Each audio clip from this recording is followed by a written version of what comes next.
Namaste, everyone.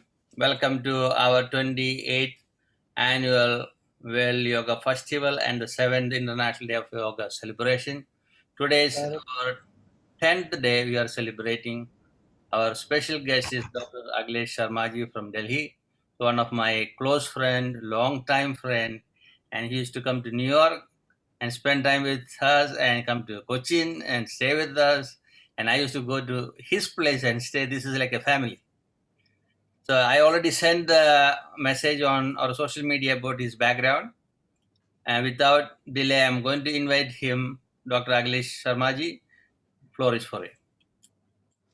Thank you, Dileepji. It's a matter of great privilege for me to be part of this August gathering.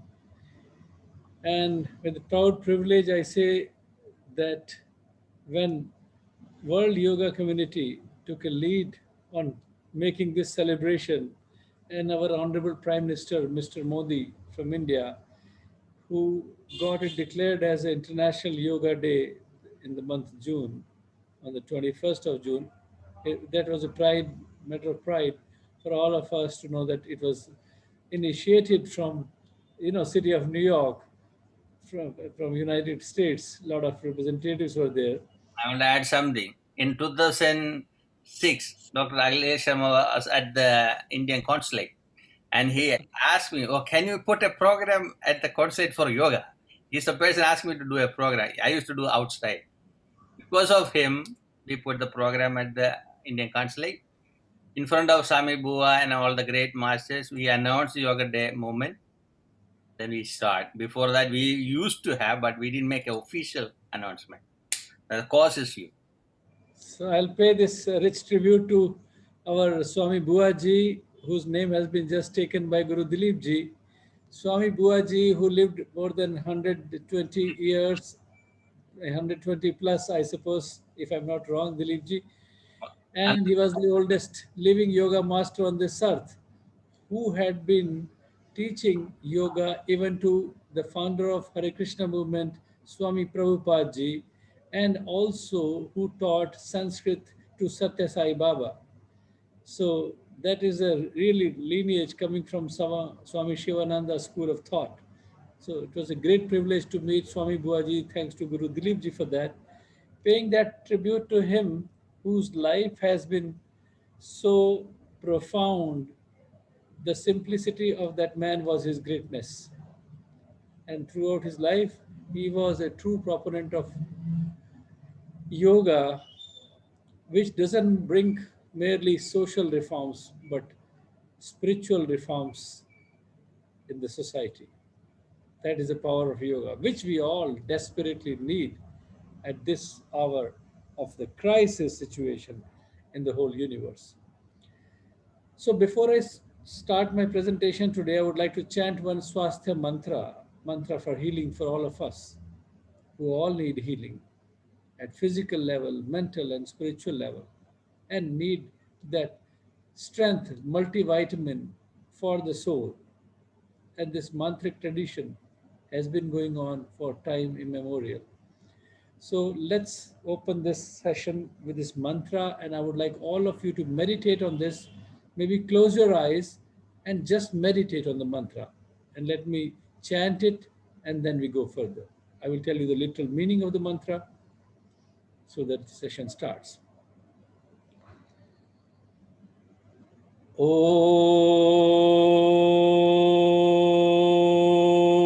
Bhaishajam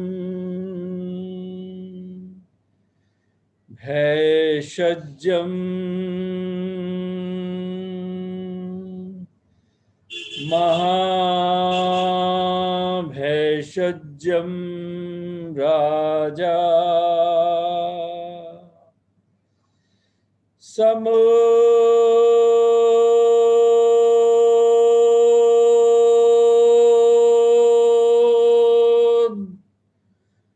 Gate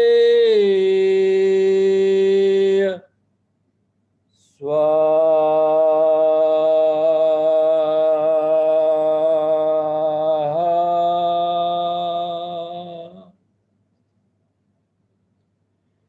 Om. You can open your eyes when you're ready. Om Bhashajam Bhashajam Mahabhashajam Raja Samudgate Swaha.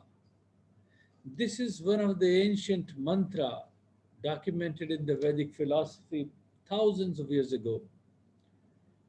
Mantras were like divine sounds. Nobody knows who wrote them. The real masters never quoted their name under the mantra because they'd never believed in having so called intellectual property right.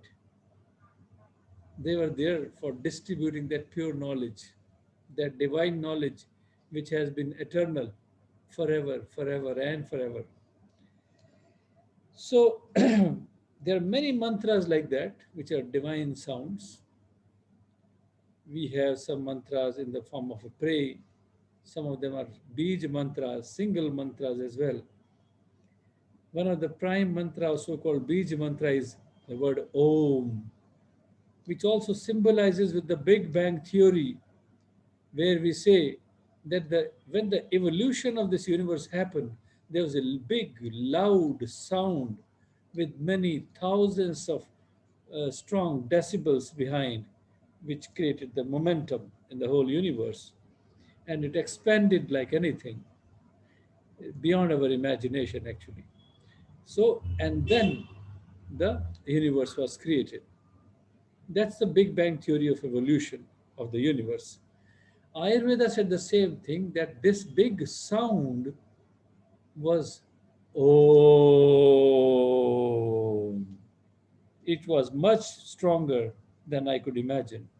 Many thousands or trillions of decibels. We don't have even the nomenclature. We could express it in our words, but in so-called modern day expression with the scientific, you know, expression or interpretation of ours, we call the use the word decibels. So that loud sound which happened at the beginning of the universe, that itself has a meaning, and the literal meaning is welcome to gods. And there are more 999 more meanings of the same word. So the word Om has got more than 1,000 meanings, and one of them is welcome to gods. This is how the Vedic scriptures narrate about this entire science. If you go back into the history of yoga in Ayurveda, for that I would like to go into the history of documentation.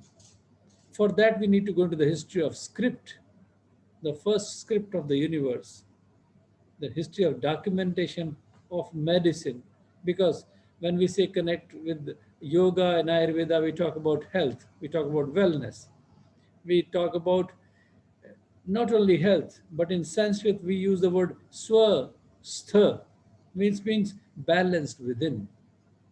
Balanced within means in what aspect? Balance within physically, balance within medically, balance within spiritually, physical, mental, and spiritual well being. That is a literal meaning of the word swastha. Swa means sthir, stable within. Beautiful expression from the Sanskrit transcripts.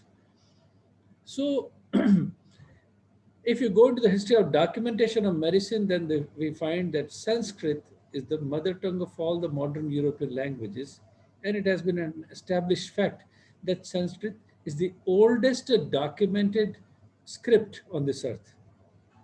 If that is true, then the oldest literature of wellness or healthcare which has been put together was in Vedas, which were the oldest Sanskrit transcripts according to the claims of the world historians. Now, if that is true, then let us look into this word Ayurveda. The word Ayu, which means life, and the word Veda, which means knowledge. If there is somebody, a Swedish friend of ours sitting here, you know, this was very surprising to me when I went to Stockholm for the first time and delivered a lecture at Karolinska Institute, the medical school. Somebody came and he said, "Oh, the word Veda is similar to the word Vieta, which means to know. I said, oh, really? So, and the striking similarity we found is we are pronouncing it as Veda and they call it Veda, which means also to know. So they agreed to the fact that history of expression of this word is coming from the mother tongue language called Sanskrit. So Veda means knowledge and Ayu means life. So that means it is a complete expression about knowledge about life.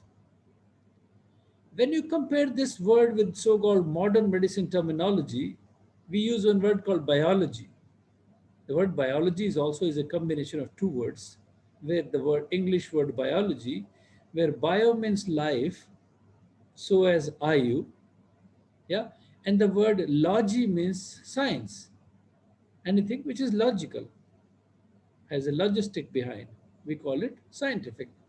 So the word biology means science of life, and the word Ayurveda, which means knowledge about life. Let us compare these two words and put them together. Now, what is the difference between knowledge about life and science about life? Well, the word knowledge is much bigger expression. Knowledge is beyond space and time. Science is whatever we rediscovered in last few hundred years.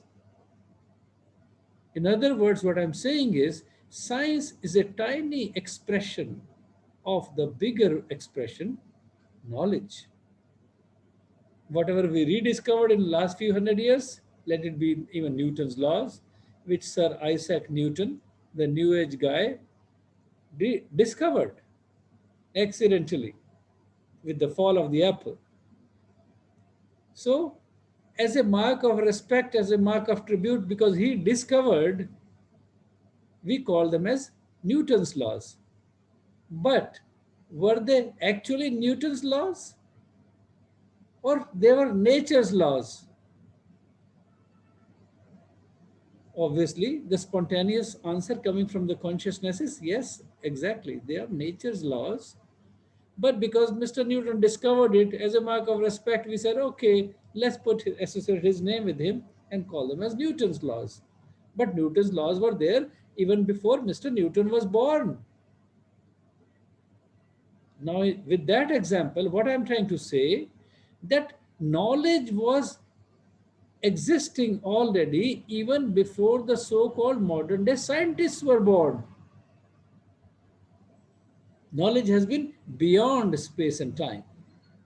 If you go to the history of life on this earth, because if you're talking about wellness and medicine and healthcare, for that we have to go into the history of life on this earth. How old is the history of life on this earth? Thousands of years old. If it is thousands of years old, then let us go back into the era of, say, dinosaurs. We say, okay, dinosaurs were there 12,000 years ago. Now imagine one day a little baby of a dinosaur, if he had a stomach ache because he overate something or ate something wrong, and he had a stomach ache, he had cramps.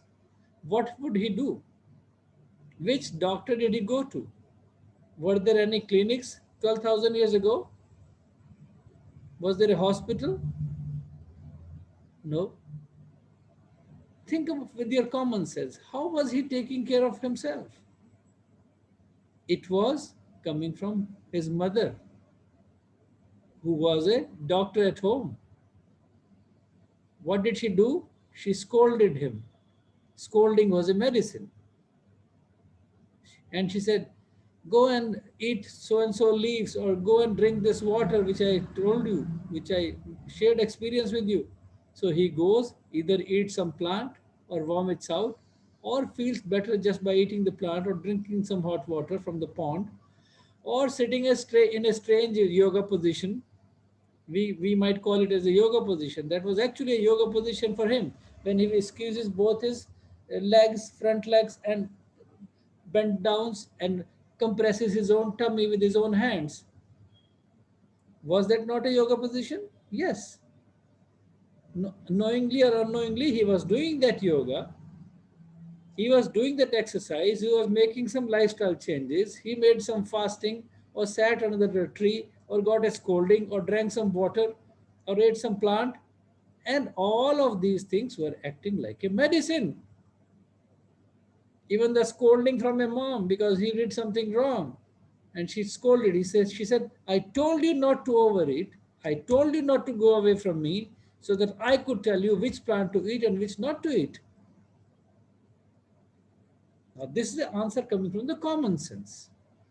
So that means history of medicine or history of wellness, history of taking care of your body, mind, and soul has been there time eternal when the civilization on this earth started.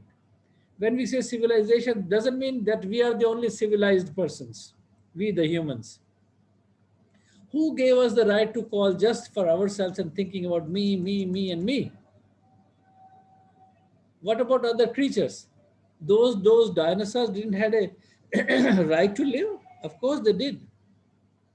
So they lived quite long, but with the history of theory of evolution, we won't go into all that detail.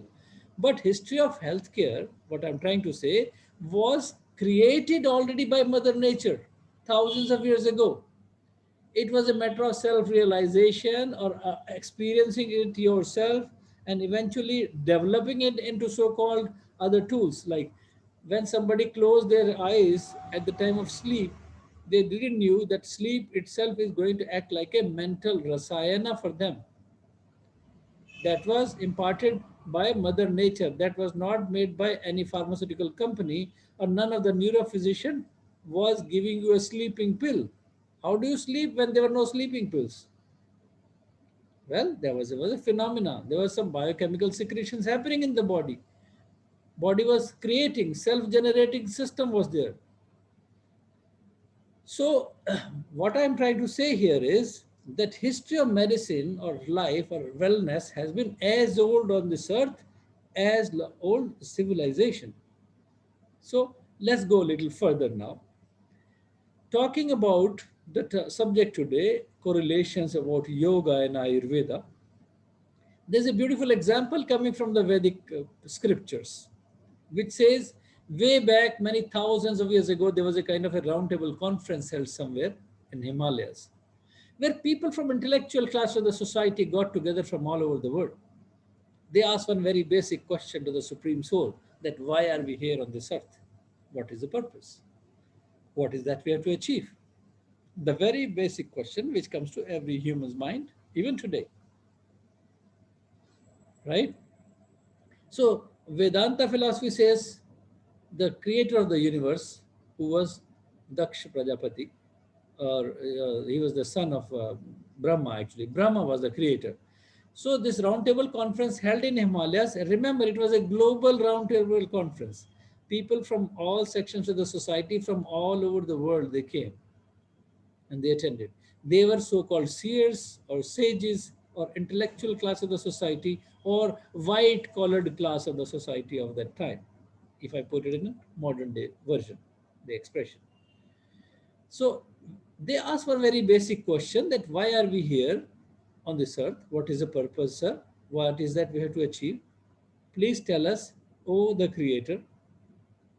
The creator, Brahmaji smiled and he said, this is my creation. All of your part and subdivisions of this creation. I am the supreme soul, so-called Paramatman, or the supreme consciousness.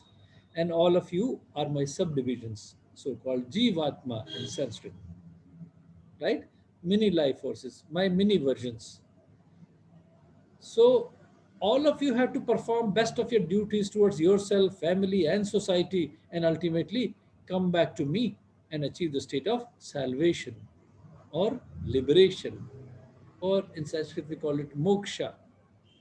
In some religions we call it going to heaven.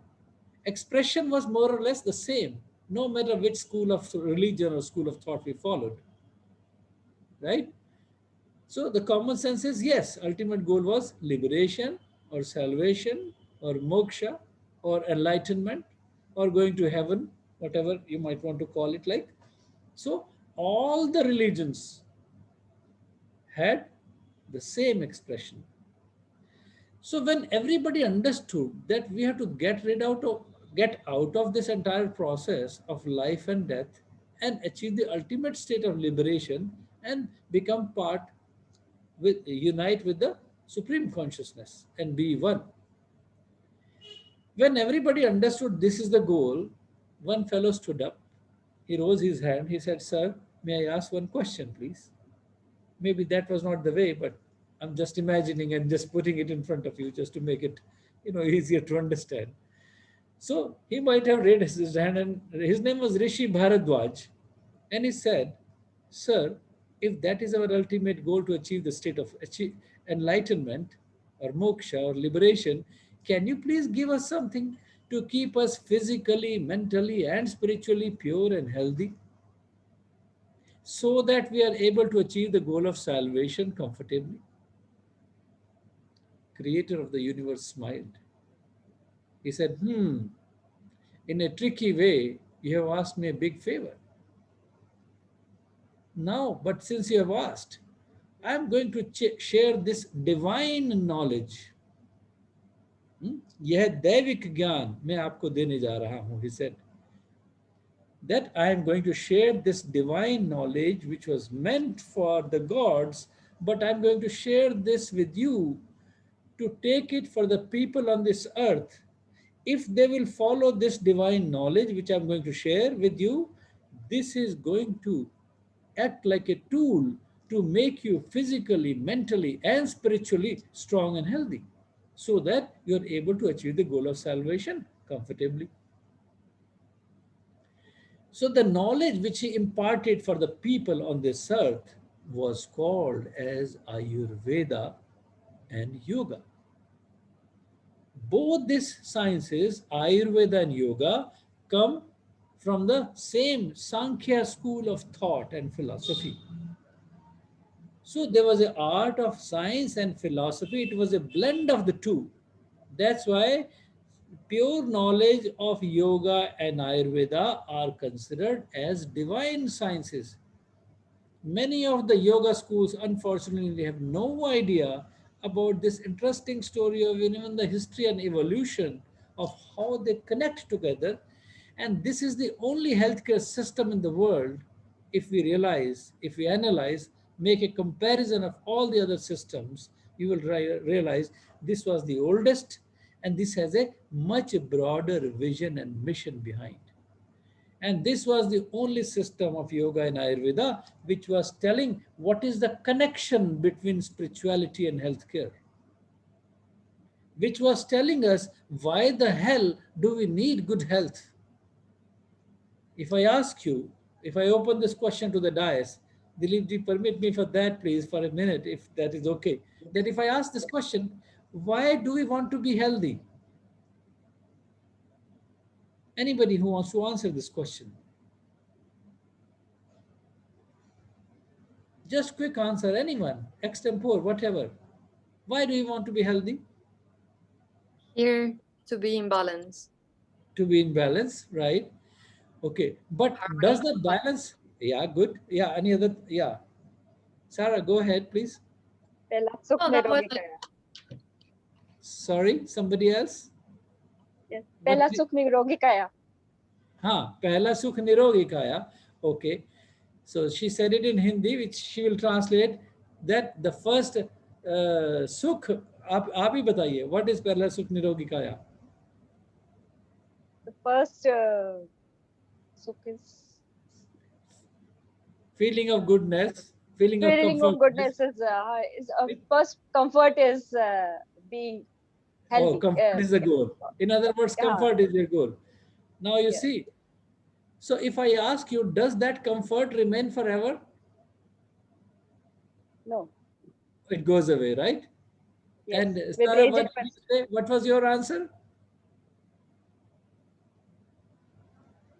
Sarah, what was your answer? Please, can you repeat? yeah, have balance in life. Have balance. So does that balance remain forever? No. Yeah, it doesn't remain forever. You see? So bottom line, what I'm trying to say here is, thank you to both of you. Bottom line, what I'm trying to say here, now we can close the debate. I'll answer this question so that we go on. that these are temporary goals we asked for. But Ayurveda says, no, no, no. You don't have to achieve only these temporary goals. We have to follow and focus the ultimate goal, the ultimate truth, the ultimate reality, which is achieving the state of enlightenment, moksha, liberation. That was our ultimate goal. So, what mistake we made in so called modern medicine, although I'm not criticizing, but I'm telling you, the lacuna there is when we forgot about what was the ultimate goal. Because this body doesn't remain healthy forever, no matter how much we try, no matter how much yoga we do, how much Ayurveda we do. We are human beings. The philosophy of yoga in Ayurveda says about the sharir, about the body, we say dushyate anenetihi dosha. This body is made of the three doshas, which are three primary defects in the body, right? The one which has got tendency to get out of balance, get tendency to get defective from time to time, that's why it decays one day. That is why the body dies. That is why the best doctors of the world one day die, right? That is the difference between we human beings and the divine force. This is what we have to remember. This philosophy, once we understand, and then we relate that death is a process, inevitable, or you might want to call it death is a disease, incurable. You see it that way, but their perspective is, the Vedic perspective says, death is a homecoming for the soul, because soul never dies. Soul just go back home, becomes part of the universal consciousness. If we start thinking like that, then death should never be fearful. Then that should not, we never should be afraid of. We need to understand it's a process. It will come to in our life somewhere or the other. That's why today we are going through all this pain and suffering and corona deaths and Janapadadhwas pandemic situation all over the world. We have to understand why we need to incorporate the philosophy of yoga and Ayurveda and teach to the masses to console them. This is the best tool. If we don't put it together rightly, that is our problem. Then we are suffering from a disease called ignorance, which most of us are suffering from that. That pathogen of ignorance is more dangerous than corona. But when you get a multivitamin of pure knowledge, through this entire concept of yoga and Ayurveda, and you apply that, and that gives you strength to the soul also. And then when the soul leaves, she's not repenting, and the body is not repenting, and the relatives are not repenting. That yes, it was a process. We have to think like that, that the way death was not in our hands, nobody knew why the hell I born. If I ask myself, did I decide to take birth? Was it in my hands? No. Then why am I crying? When the birth is not in my hand, it was never in my hand, so was the death. So you see, this very basic principle coming from yoga and Ayurveda philosophy is so valuable these days. We underestimate about what we are talking. Imagine how much of the contentment, how much of the strength at the soul level this will bring to the society if we are able to propagate this message. Unfortunately, none of those gurus, spiritual masters, we talk all about this. This is what we need to do to give a spiritual strength, to courage and confidence that don't, I mean, not that everything is over in this universe if you died. No, life moves on to generation from generation. If nobody dies, how will somebody take birth? And we need to understand wherever and whenever we went against laws of the nature, The nature taught us a lesson, and nature knows that how he or she, whomsoever we consider, that she knows better how to make an ecological balance in the society, in the whole ecosystem. If you say no, no, no, nobody wants to die, okay, then don't take birth also. Don't produce any more children. Are we ready for that? No, no, no. We do want, everybody wants to have children, but nobody wants to die for them. So should we make a mandatory law that when your child is born, you should better suicide? No. This is also unnatural. But let the mother nature make a decision. We abide by her rules. Ayurveda and yoga says, Jivem Sharad Shatam. Human beings have to live for 100 years. And if they don't live that long, whose fault is that? It is their fault. Why? Because if you had a wrong lifestyle, wrong diet, wrong behavior, wrong exercises, wrong code of conduct, wrong code of conduct physically, wrong code of conduct mentally, wrong code of conduct spiritually, how do we correct that? Again, the answer provider is, solution provider is yoga and Ayurveda. In yoga, we'll hear about yamas and niyamas, all those seasonal code of conducts, ethical code of conducts, moral code of conducts. What are they? They are multivitamins for the soul. They change our psyche. They change our social behavior. That is why I'm saying, using the word social reforms, spiritual reforms, moral reforms. But we just get confined just to the physical body and thinking of the physical body and want to have multivitamin and six-pack muscles. And that body also doesn't last forever. When the body dies, all those money went into the garbage, into the drainage. You might call it went to the other hospitals and the doctor's pockets, whatever. But out of their pockets also, it will spill out one day and finish. So what a point is that we need to understand the bigger picture of the whole concept and incorporate all those principles, rules of nature, which have been time tested for thousands of years, and then they were put together by those masters. Right? Is somebody calling? Dileepji? Yeah, we just mute the person. Okay. So you see now, so this was an example, unparalleled example of history of medicine, which was telling why the hell do we need good health. It was only sciences of yoga and Ayurveda which were telling that ultimate purpose of life is liberation.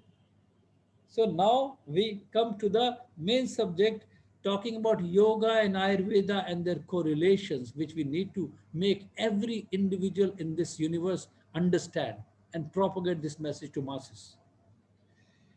Now, as all of you know, yoga has become a popular worldwide as a physical health system, emphasizing yoga postures to improve the strength and flexibility of the body and relieve the stress. Right? This is all what we talk about. In the Western world, yoga has been tried, tested for almost more than 20, 30 years. I've been going to US and other parts of the Western world for more than 25 years now. And in my 30 years of entire practice of Ayurveda, what I understood that especially in Western world, it has been emphasized all the yoga postures to improve the strength and flexibility of the body to relieve stress. Right? In all the hatha yoga we do in yoga schools, this is the main agenda. Okay, I want to look nice and be physically fit and happy and nice. But that happiness, only six-pack muscles is not the ultimate goal. We forget that. Which is fine. You have to achieve that goal. So that was the main uh, idea about improving the strength and flexibility of the body and to relieve the stress, because we are all stressed these days. Right? Meditation, pranayam, yoga, all those things are de-stressing. We have felt it, we have experienced it with time. It also includes the entire system of meditation, which is aimed at, again, self-realization. When we do meditation, it brings inner peace and harmony. We become more introvert. That's why yoga works for aiming for our bigger aim. Aim is towards the self-realization. Ayurveda is similarly gaining recognition all over the world as an important system of natural healing, right? It is working for the body and also for the mind. That's why it lays more emphasis on the physical body. That's why so-called Ayurvedic doctors or physicians like me come into picture. They become part of the prescribing team, right? So, but the way it has to be that every Ayurvedic doctor, yoga has to be part of his prescription. And every yogi, let it be a teacher or let it be a student, yoga, Ayurveda has to be part of their daily life in food, in lifestyle, in diet, in behavior, everything. So, but yet many people do not understand how yoga and Ayurveda, they are so close and useful to each other and they work together. Many times we still live that with that ignorance. I'm running a yoga studio. Well, Ayurveda is your business. I'm a yoga. You are an Ayurveda guy. No, we have to counterpart each other. We have to complement each other. We have to integrate properly, right? It's necessary for to understand the bigger picture, the complete picture. So yoga, particularly its meditation paths, makes up the spiritual aspect of Ayurveda. While Ayurvedic diet or herbs or lifestyle regimens, all for different constitutions, are tailor-made according to the need, according to the dosha of the body. That is the Ayurvedic intermingling there. Yoga as a therapy for treating disease is wonderful, whether it will be physical or mental. And it is part of Ayurveda traditionally employed according to Ayurvedic diagnosis. We do the pulse examination and then we do according recommendations. You want to eat these foods, you don't want to do this lifestyle things, and you also want to take these kind of medicines. That comes from Ayurvedic consultant as a prescriber. For those who want to benefit from yoga and Ayurveda in the best possible manner, particularly as a healing modality, should combine both of them together. I'm insisting, combination is a must. We would rather, I would say, we don't want to call it only International Yoga Day. Why don't we call it International Yoga and Ayurveda Day? Right? It is like a brother sisterly relationship, and this is how it should go together.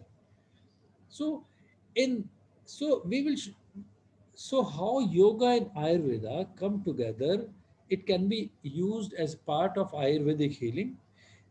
Why? Because they originated from the greater system of Vedic civilization, of the Vedic science, and they were passed on from ancient masters for generations to generations, thousands of years from the rishis of Himalayas.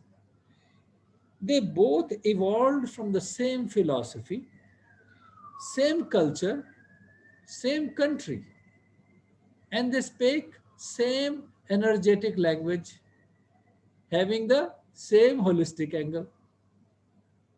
You see all these similarities, but we human beings, we call, no, no, I call this as yoga and you call that as Ayurveda. Well, we are talking about the same thing.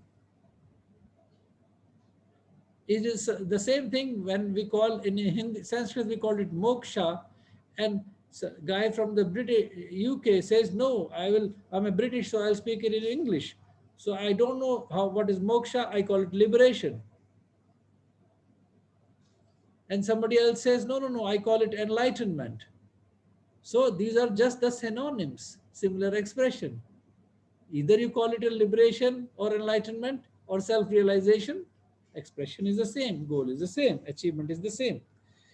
So both of the disciplines go together in other sciences also. Let it be art, sciences, music, dance, architecture, Vedic astrology. They all can actually intermingle together, and that make a bigger picture. So they will follow eventually. Once we'll understand A, then we understand the second alphabet B. This is how it is. Gradually, we will reach up to Z. But it is not even tip of the iceberg when we talk about Vedantas. It's a knowledge beyond space and time. We have not even touched tip of the iceberg by using yoga as postural exercise and Ayurveda as kitchen remedies a little bit. So sometimes I laugh. I said, okay, if we talk about the Western world, they think they all of the scholars there, they know what Ayurveda is, but they have no idea. They hardly know even 5% of it, but still they are most successful. Why? Because even the little bit of application of yoga in Ayurveda in their lives have benefited them enormously. I'll give you an example. For instance, now we talking about COVID-19. You see, all those people who have been following pranayam all over the world. I've been sitting here in India for the last 1 year. I haven't gone abroad. And I've been doing about many webinars all over the world, wherever I have traveled through about more than 20 countries.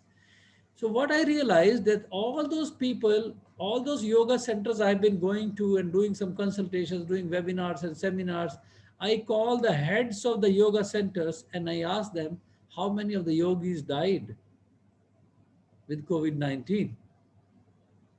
Percentages, unfortunately or fortunately, very, very low. Almost none.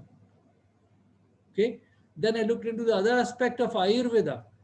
Ayurveda lays strong emphasis on being vegetarian.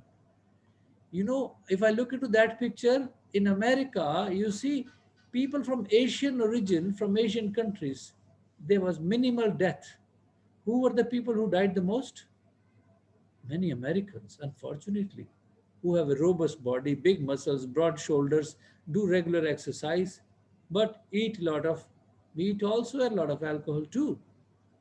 And the meat also is not very well processed meat. And to tell you the truth, this COVID-19 virus has been a strong animal protein lover.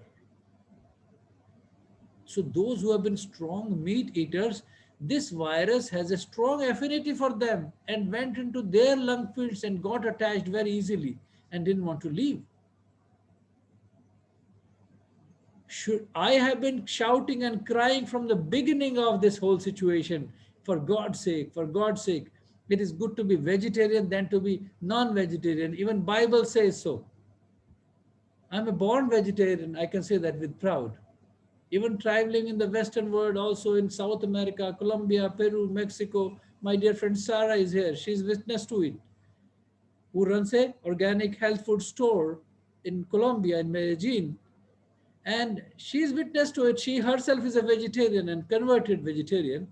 And it has played a contributory role in all those people's life, all those people who are following like Hare Krishna school of thought, all the Indians and Westerners who have been following, going to Govinda restaurants, being vegetarian, eating khichdi, following all those spices like haldi, turmeric, which is kurkuma, and comino, coriander, ginger, fennel, clove, ghee, chavanprash, all those people have been saved. If I talk to Hare Krishna consciousness, various institutions at Bhakti Vedanta institutes, let it be in Sweden, Finland, Norway, America, Canada, England, Philippines. I mean, everywhere I found the amazing, astonishing facts that vegetarian people have been saved. Yeah. Anybody who has any question? Sarah, you want to add something? Would you like to say something, Sarah? Then you can unmute yourself. Speak for a minute, please. Hello, everyone. It's a pleasure for being here and have you in this lecture, Dr. Akhilesh, and thank you, Guruji, for this opportunity. കേക്കുന്നില്ല Go ahead, Sarah. What you have to say? What is your experience of being vegetarian? Well, I thank God every day of my life for being vegetarian. I feel definitely very healthy. And I have been practicing pranayams for almost 9 years. And even that in COVID situation, I have been working because we have been like with the shops open in Bogota and Medellin. I have been working and going to the cities and traveling from Bogota to Medellin, which are the main cities of Colombia. And nothing has, thankful God, nothing has happened with COVID. So I completely agree with what you're saying. How about your mom, Sarah? She's very healthy. She is like 64 right now. And is she She's vegetarian? Tell them. yeah, she has been vegetarian for almost 20 years. Um, she's very healthy. She takes chyawanprash. She, yeah, she has a lot of energy, even more than many girls that are 15 or 20. And she's happy with everything.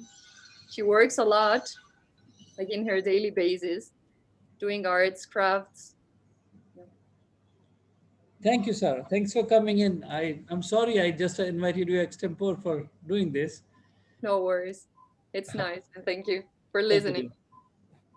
So you see, this is the greatness. If you start experiencing from different people's statements, you will get to know thousands of people, right? Just being vegetarian have been saved them. That was part of their uh, code of conduct also, I would call it. Eating habits, diet part, right? And then we'll talk more about the kitchen remedies. But I just wanted to touch base here that yoga, which is a science of liberation, which comes through linking the individual self with the universal self. Remember that. This is what yoga does.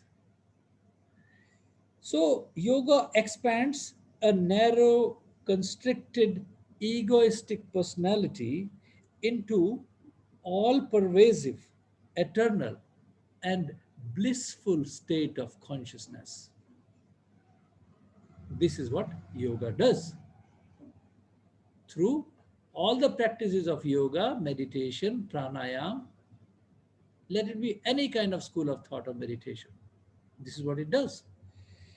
So, while the aim of yoga is to achieve liberation, it does not neglect the importance of health in the process because without proper physical and mental health, achievement of liberation is not possible. That's where again Ayurveda comes into picture. So we cannot effectively, do any of the postures if the body is sick. So physical fitness, if you have a fever, do you think it's a good idea to do physical exercises or even Surya Namaskar? No. The doctor says no. First you rest, you cure yourself with remedies, with Ayurveda, with whatever. But after that, you do that. So, for effectively pursuing the spiritual life or the material life, you need good health. So, yoga and Ayurveda domain, they go together not only for the physical body for sustenance in this life but till the ultimate goal of liberation is achieved.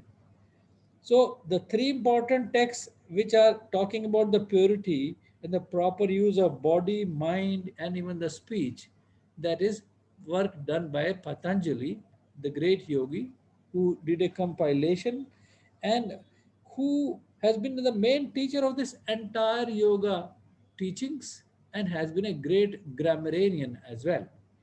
So all the Yoga Sutras of Patanjali, which talk about the science of yoga and purification of mind and of the self-realization. And texts like Charaka and Sushruta, which have been ancient Sanskrit treatises of Ayurveda, has immense knowledge of thousands of formulations, documented text by those masters with their continuous observation between interaction of micro and macrocosmos. We say man is a miniature of nature. We say in Sanskrit, yat pinde tat brahmande, which means what? We are what we eat. Man is nothing but a walking periodic table. We have all those materials which are present outside in this world, they are also inside. So Mr. Gold also lives within me. I also, although I don't wear any silver or gold ring, but I have something inside. That's how I joke with my wife. I said, you don't need to wear all these gold rings and jewelry. You have some inside already. So don't need to show off. But, but See, the Mahabhashya of Patanjali, which talks about the purification of speech, which is a very important compilation of work in Sanskrit done and its language, and that's the basis of entire Sanskrit. That's why when we chant the mantras also, it brings us inner peace and harmony. With a particular rhythm, volume, pitch, we speak the mantras. In the beginning, the mantra which I chanted, let me tell you the meaning of it.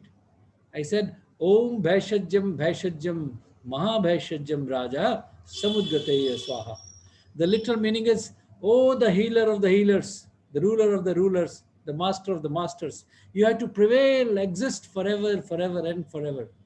And then we say samudgataya swaha, which means everything in the form of negativity, negativity of thoughts and emotions, negativity of bacteria and pathogens, negativity within me at microcosmos level, and negativity around me in the macrocosmos, all has to be offered to the holy fire to convert it into positivity, right? So we say swaha at the end. So this is the literal meaning or expression of this mantra, which is a powerful swasthya mantra. Om Bhaishajam Ma Bhaishajam Raja. So modern day scientific investigations reveal that while chanting of this mantra, even bacteria and pathogens under microscopic examination stop multiplying. They get stunned. These studies have been done. If you want to see the evidences, go to Brahmavarcha Shodh Sansthan in Haridwar in India, the Holy Land, and you will get to know about it. Many examples scattered here and there. But the thing is, Ayurveda is not propagated very well, not very well marketed, because all those spiritual masters, you know, who are sitting in their most unglamorous clothes on the bank of the river Ganga in saffron clothes, they are not there to market the knowledge. They say spirituality is not for sale. Spirituality is a matter of self experience, so it's a matter of self realization. Those, they say about Ayurveda and yoga, one very thing, I'll secret I would like to share very passionately. They say, blessed are those who get exposed to that pure knowledge, so called Ayurveda and yoga, not that everybody has access to it in their lives. Because it's a divine knowledge, it comes into your life with your karmas. So, all those people who are listening to this program, they had some good karmas for which we are all connected and we are talking about the subject here. That is how important it is. But think of all those creatures on this earth, or all those human beings on this earth, no matter which part of the world they are. They say, oh, yoga and Ayurveda, what the heck is that? I don't even know any kind of such webinar is going on the subject, right? So they are the underprivileged ones. Think like that. Even if you're a healer, even if you're a therapist, even you are a patient, anybody who comes to know about this pure knowledge in any form is a privileged one. And you need to take this message further. If you really believe in yoga, if you believe in yourself, if my words are making sense to you at consciousness level, then go and spread the knowledge to at least 10 more people. Start from your family. So the power of yoga is, I get many stories I have to tell you, really. I mean, I go to Scandinavia, I heard the stories, where one place I said, yoga says loneliness is a sickness. And what is the treatment? Togetherness, right? So how will you kill the bacteria of loneliness? By bringing togetherness. How would you bring togetherness? By killing your ego.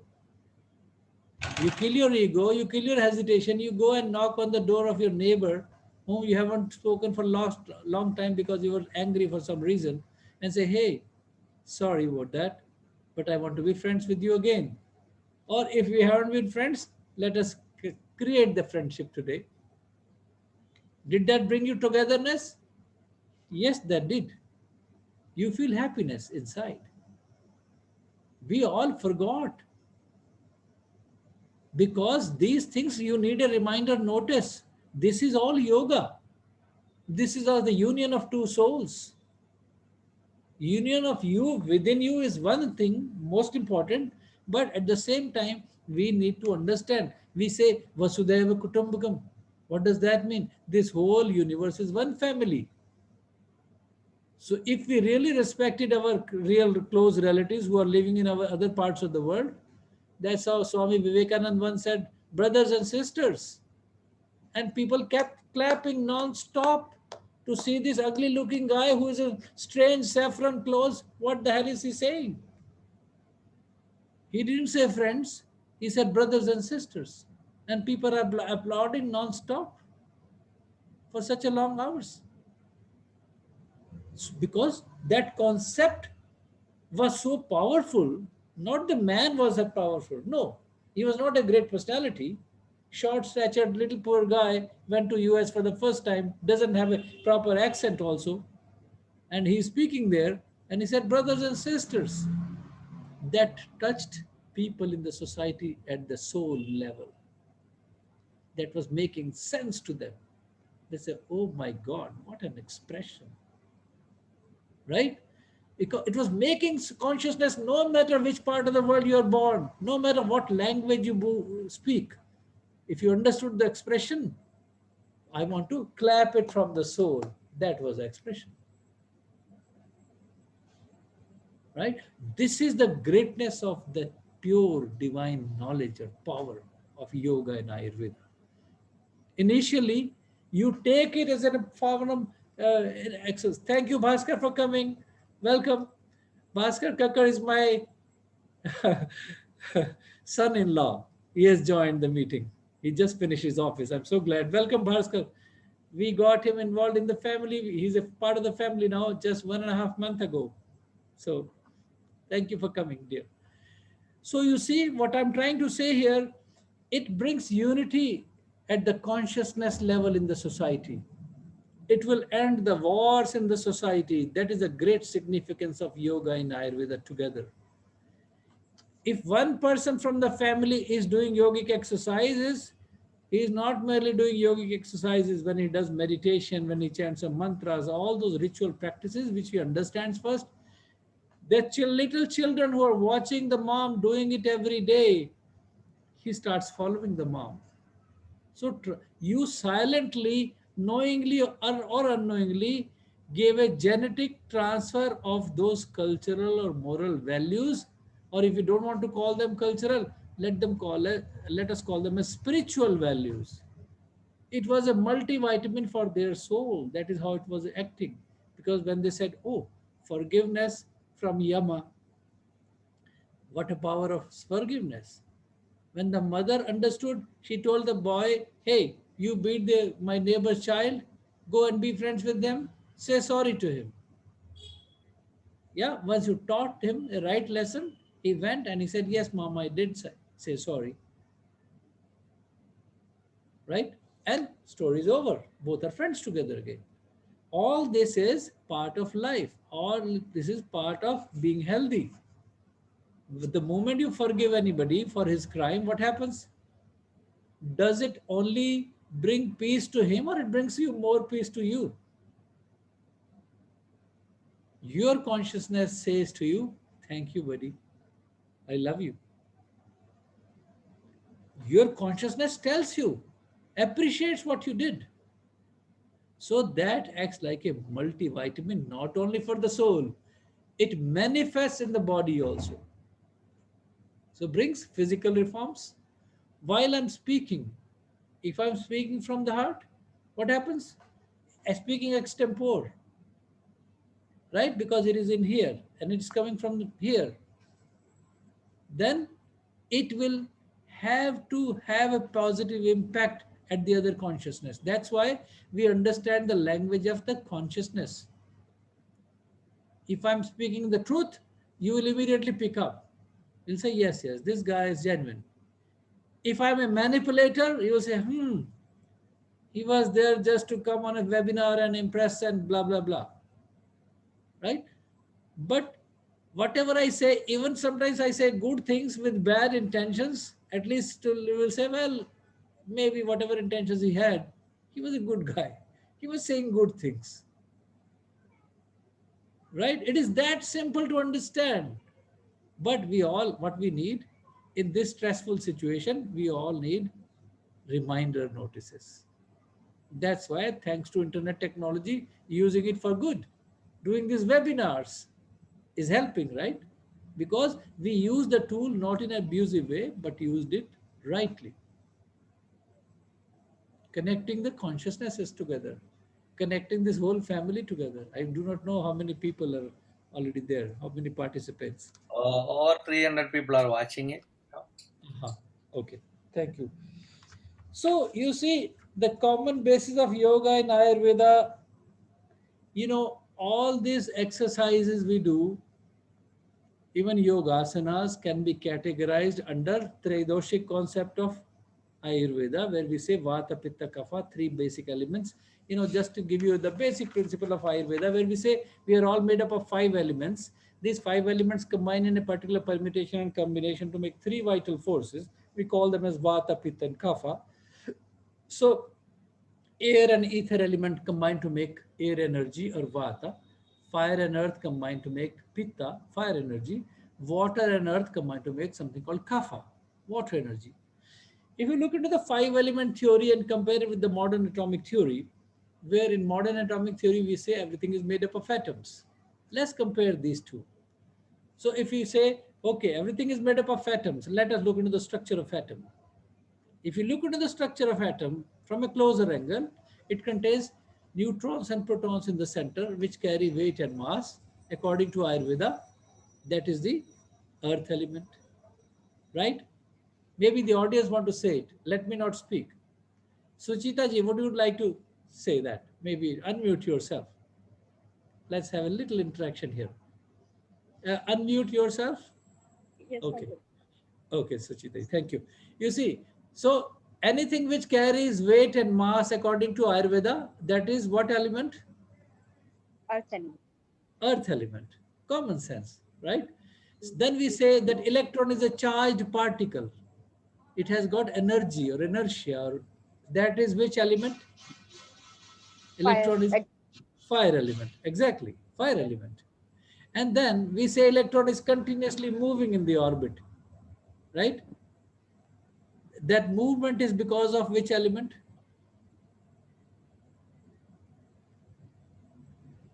Yes, you know it. Space. No, Space. no, movement No, is air no, element. air Cloud. element. Okay. Vayu, the one which makes move things, right? We don't see hurricanes and tornadoes, but we feel them. तूफान आता है तो देखते तो नहीं ना, दिखाई नहीं देता है, लेकिन होता है. Air element. अभी recently we had hurricanes, tornadoes. We have it all the time in the United States, in Florida, and we also have it here in West Bengal in India. So that is a strong presence of the air element, right? So within the atom also, the one which is making things move, electron is moving in the outer shell, in the orbit, we say Vagati Gandhanyo, which means the one which moves is the air. So that is the air element.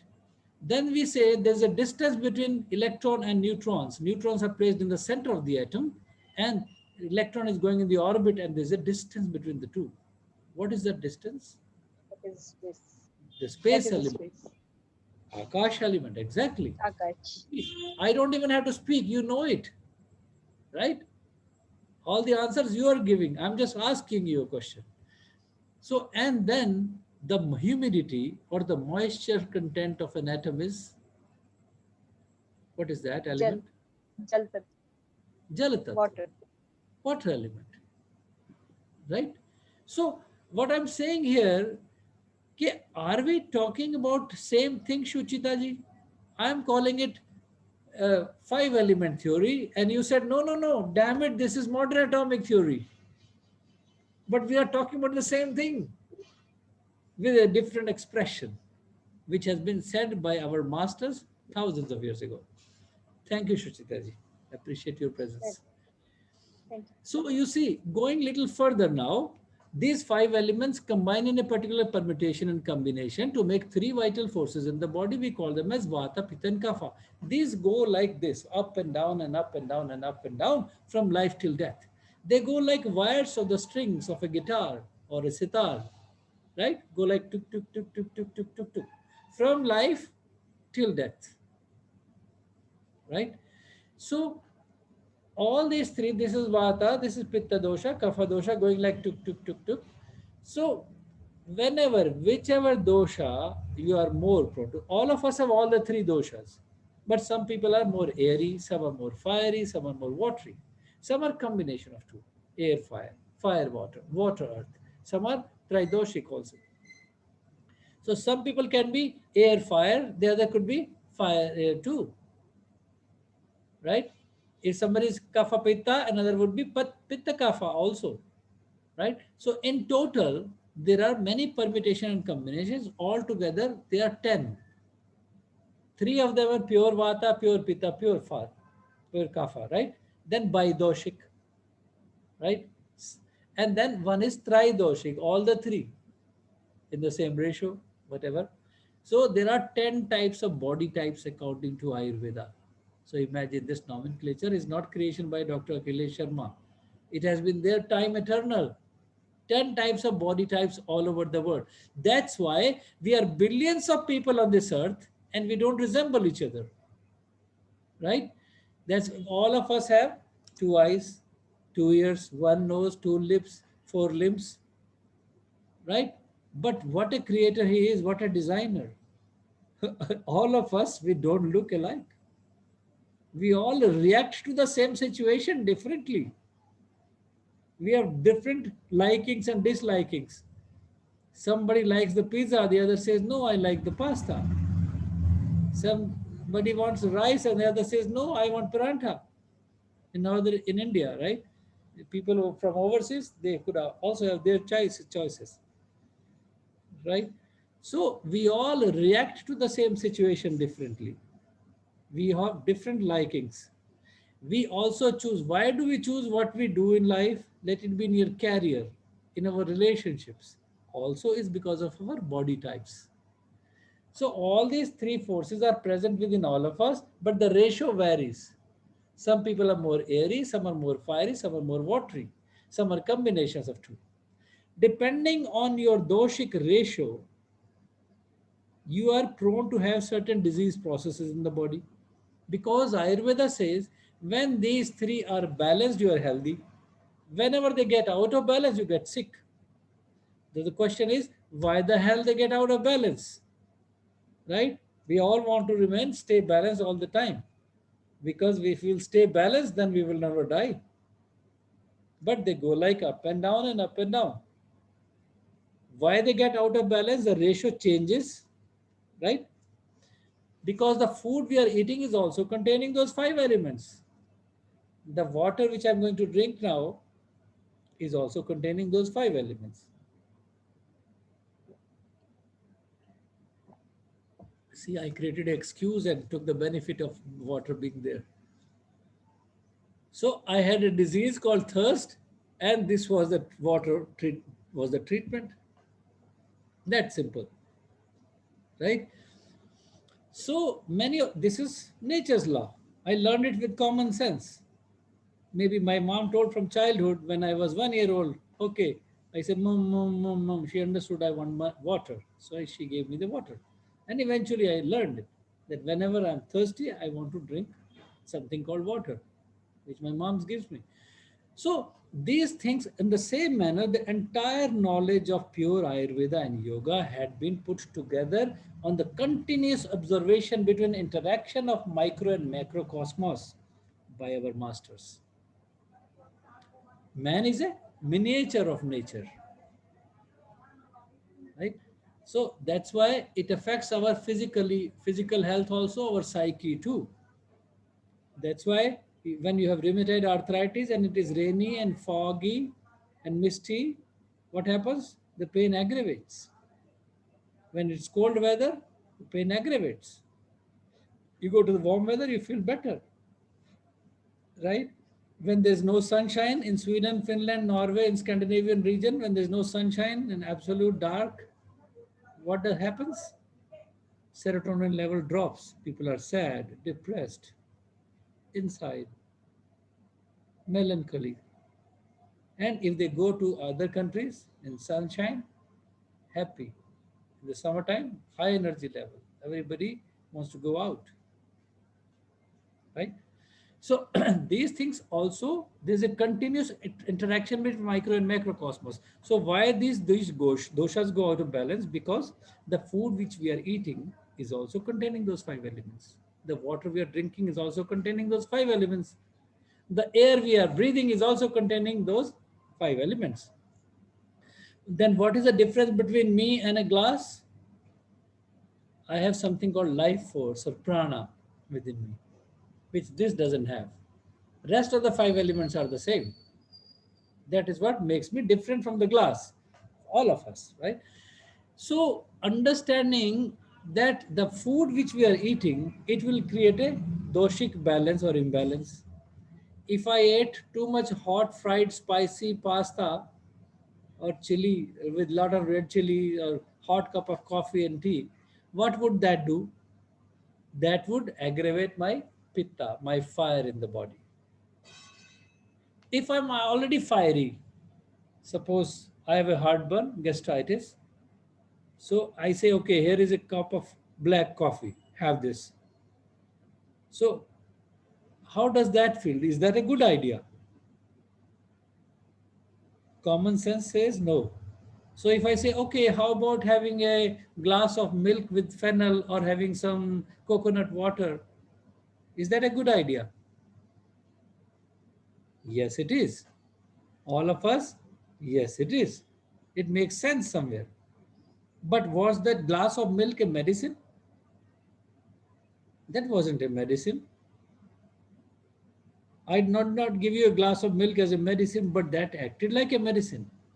So that actually was a medicine. Only omeprazole is not a medicine. That milk is also a medicine. But we never thought like that.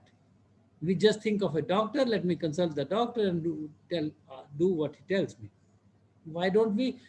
The greatness of this entire knowledge of Ayurveda and yoga is it is a self-help care system. The best preventive healthcare model you could ever imagine.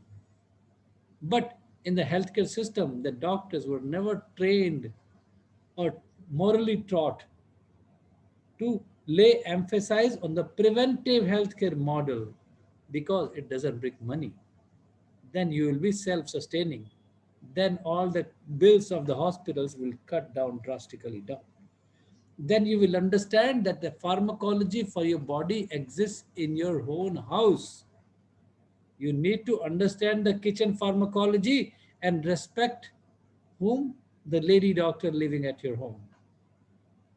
Who is that lady physician? I say, gave credit to all the ladies only, not the men. No matter which part of the world they are. It's the women who is the lady of the house, who knows the weaknesses and strengths of all the children and husband and everybody in the family, who is the one who fulfills the needs from the kitchen shelf. She cooks, she serves, she puts some love, whatever. So she is the one who has the most compassion. So why I give greater respect to them? Because in the Western world also, the most amazing thing is who is the community among the genders who is following this entire knowledge. Is it people like me or Guru Dileepji, more in number, men, or there are more women? More women, right? Right. Right, Sarah? Yes. Yeah, she's witness to it, right? So the thing is, because why? Because the creator of the universe, he also made women a very compassionate women. The compassion part is much higher in women. So she's sensitive to situations. She has a better acumen of understanding the philosophical aspect of this whole concept we are talking about. She's more spiritual. So she is more blessed to have that extra sensory perception.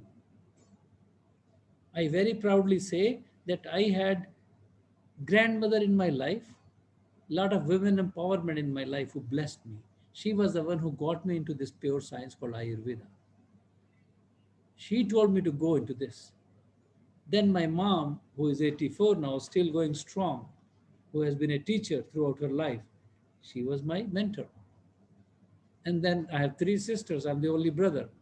All of them have significant role to play in my life. And then in my wife comes into my life, who is a gold medalist Ayurveda doctor, who is there at every step with me. And then my daughter, who just recently got married, and Bhaskar, my son-in-law, is here. Witness, maybe both of them are watching together because they are still in a honeymoon period. Actually, they recently got married. So I'm really glad, privileged that way, that I have been following some of those Ayurveda principles in my daily life. My father is, by the way, 88, and we live in a joint family system. That itself has been an Ayurvedic way of living, being together mentally, socially, spiritually, financially. In every aspect, we feel more secure and safe, especially in these corona times. Imagine how many people have united together. Families have become closer. This is Mother Nature has given us a reminder, notice that was part of our lifestyle, which has brought the bonding back. So it's a blessing in disguise. Look into the positive aspect of what COVID-19 has taught us. So coming back to Ayurveda and yoga, they talk about that both food and medicine are not two separate things. It is the same thing spoken with different expression. That's why we are what we eat. Eating right according to body type is another big subject in Ayurveda. But once you get the basic principles of understanding of yoga and Ayurveda and their significance, then you can apply many of the things you yourself. And the greatness of this pure knowledge is its universal application, which is socially accepted universally. Because it makes sense. You're going to apply to every food, every country, every culture you belong to. Still not making compromise with your own cultural heritage, but adding basic principles of Ayurveda into your daily life makes huge difference. So I know we are short on time. I could go on and on. If you say keep speaking for next 10 hours, Dr. Sharma, trust me, I will not go anywhere because I love what I do. Dileepji, how much time do we have? We have 35 more minutes. We have to give 10 to 15 minutes for a yoga presentation for Ramiti. Okay. So Okay. rest of the time we Okay. yeah. Let's do this then quickly.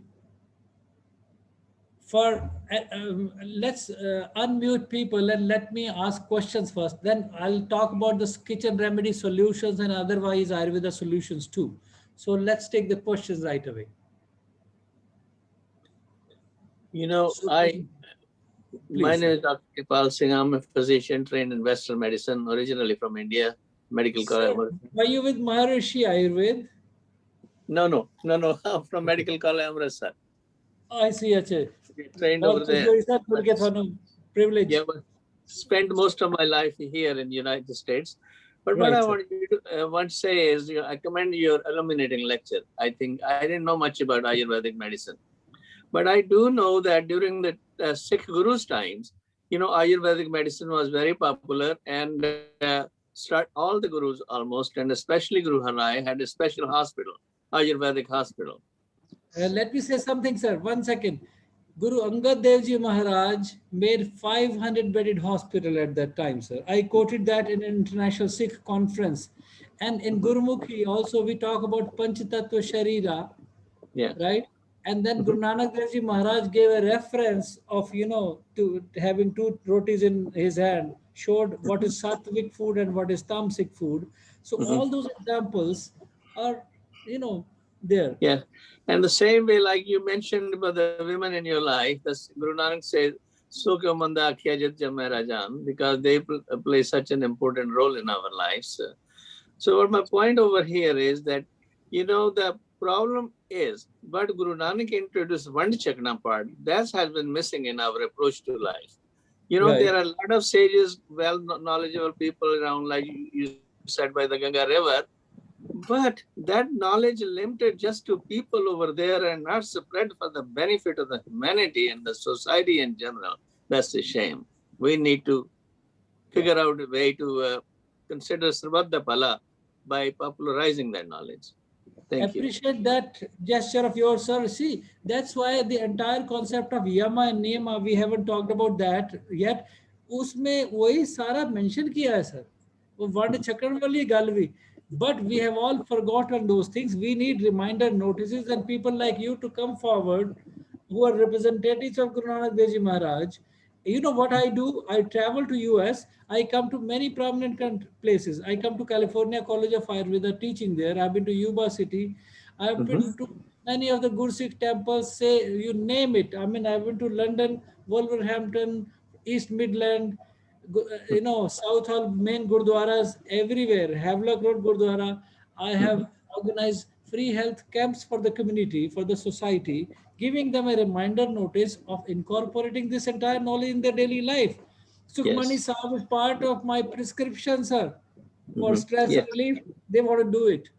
So this is what I'm trying to say here is passionately all these temples and gurudwaras, even churches and mosques can be a nodal center of spiritual upliftment of the people. When we Exactly. connect it with the healthcare system, sir, we will bring Yes. revolution in the society for Yes. all the sectors. Yes, I will try my part. Yes, I think it's an excellent idea. I can go with you. So Repeat that, sir. somebody, Which part of US are you in, sir? I'm in Daytona Beach, Florida. Oh, sir, मैं थोड़े कोल ही आना बिल्कुल. I'm in Miami Beach and Delray Beach and Orlando and all Yeah, I'm in close West to Palm. Orlando. So I come Well, every look year. forward to see you next time you're Sure, in sure. Orlando. You take my number from Dileepji or go to my website www.ayurvedatoday.org and exchange the number. We Okay. stay in touch, sir. Thank ਤੁਸੀਂ you. Harbhajan Singh ਕੈਂਸ ਜਾਣਦੇ ਹੋ? Yes, I heard his name too. He has donated a lot of money for Sikh Gurdwara to be built up in Miami. Yeah, Port Lucie. He's in Port Yes, Lucie. Yes. exactly. We Yes. are friends. Sometimes I go and stay at his house. Small words, sir. That's wonderful. So we'll talk more. Thank you. Thank you so Yes. much for sharing your views. Anybody Thanks. else? Any questions, please? I saw Vitali here. Vitali, do you want to ask question? Please go ahead. Namaste. Give the question so that answer goes to everyone. Namaste. Namaste, ji. I don't have my camera on. I hope that's okay. That's fine, sir. Well, I must say it's been a long time that I get to finally join your meeting and see and meet everyone. And it's actually, I don't know, it's some mystical times. I suppose it was supposed to be like this, and it was a pleasure to meet with Guru Dileepji the other day, which I guess was also postponed for about 7 or 8 years. Not in the best of circumstances, because I found myself having some ailments with this infection that has gotten into me, that has affected my teeth that I'm struggling with. But I guess it was supposed to be like this because that's how Saturn plays, right? Well, we said the time of God is always right. So don't worry. You give me to the point information and I'll be happy to help you, assist you in any form I can. Right. God's time is always right. So God's time is, as we connect Ayurveda with Jyotish always, Right. Never separate, right? We must consider everything that's retrograde and everything that the magnificent Saturn is doing, etc. So I suppose that this is some karma I'm living through with, everything that I've been negligent about, as far as, say, my teeth and the foods, the diets, and some things that have influenced me from the outside, some things that have influenced me with big intention per se. I don't want to go into details there, and some things where I let go of my maybe I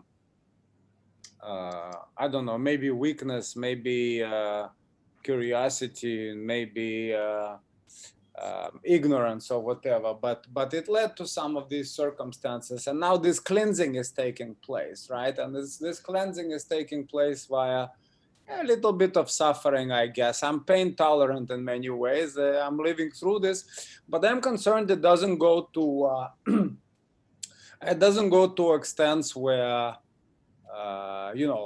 some of my other organs of my body get inflamed, and then something bad really happens, especially the brain. So I was questioning. I was questioning Dileep the other day, and now that's what I may question you. Now the direct of the problem per se. So I've came to a dentist, which I was hoping for just to have, some fillings done or whatever I needed to get away from what was bothering me, and it turned out I needed a root canal.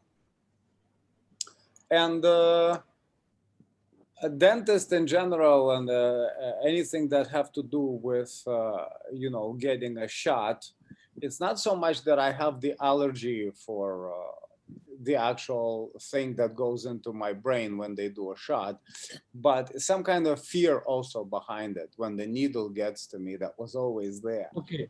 Sir, let me give you, because this conversation will otherwise go long, let me give you a pinpointed answer. I understood somehow a little bit. Do you have a piece of paper and pen? You want to write down something?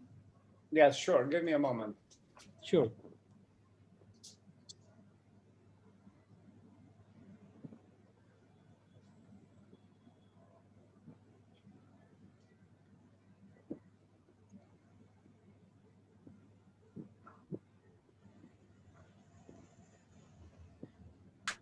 Where are you calling from, sir? You are in United States?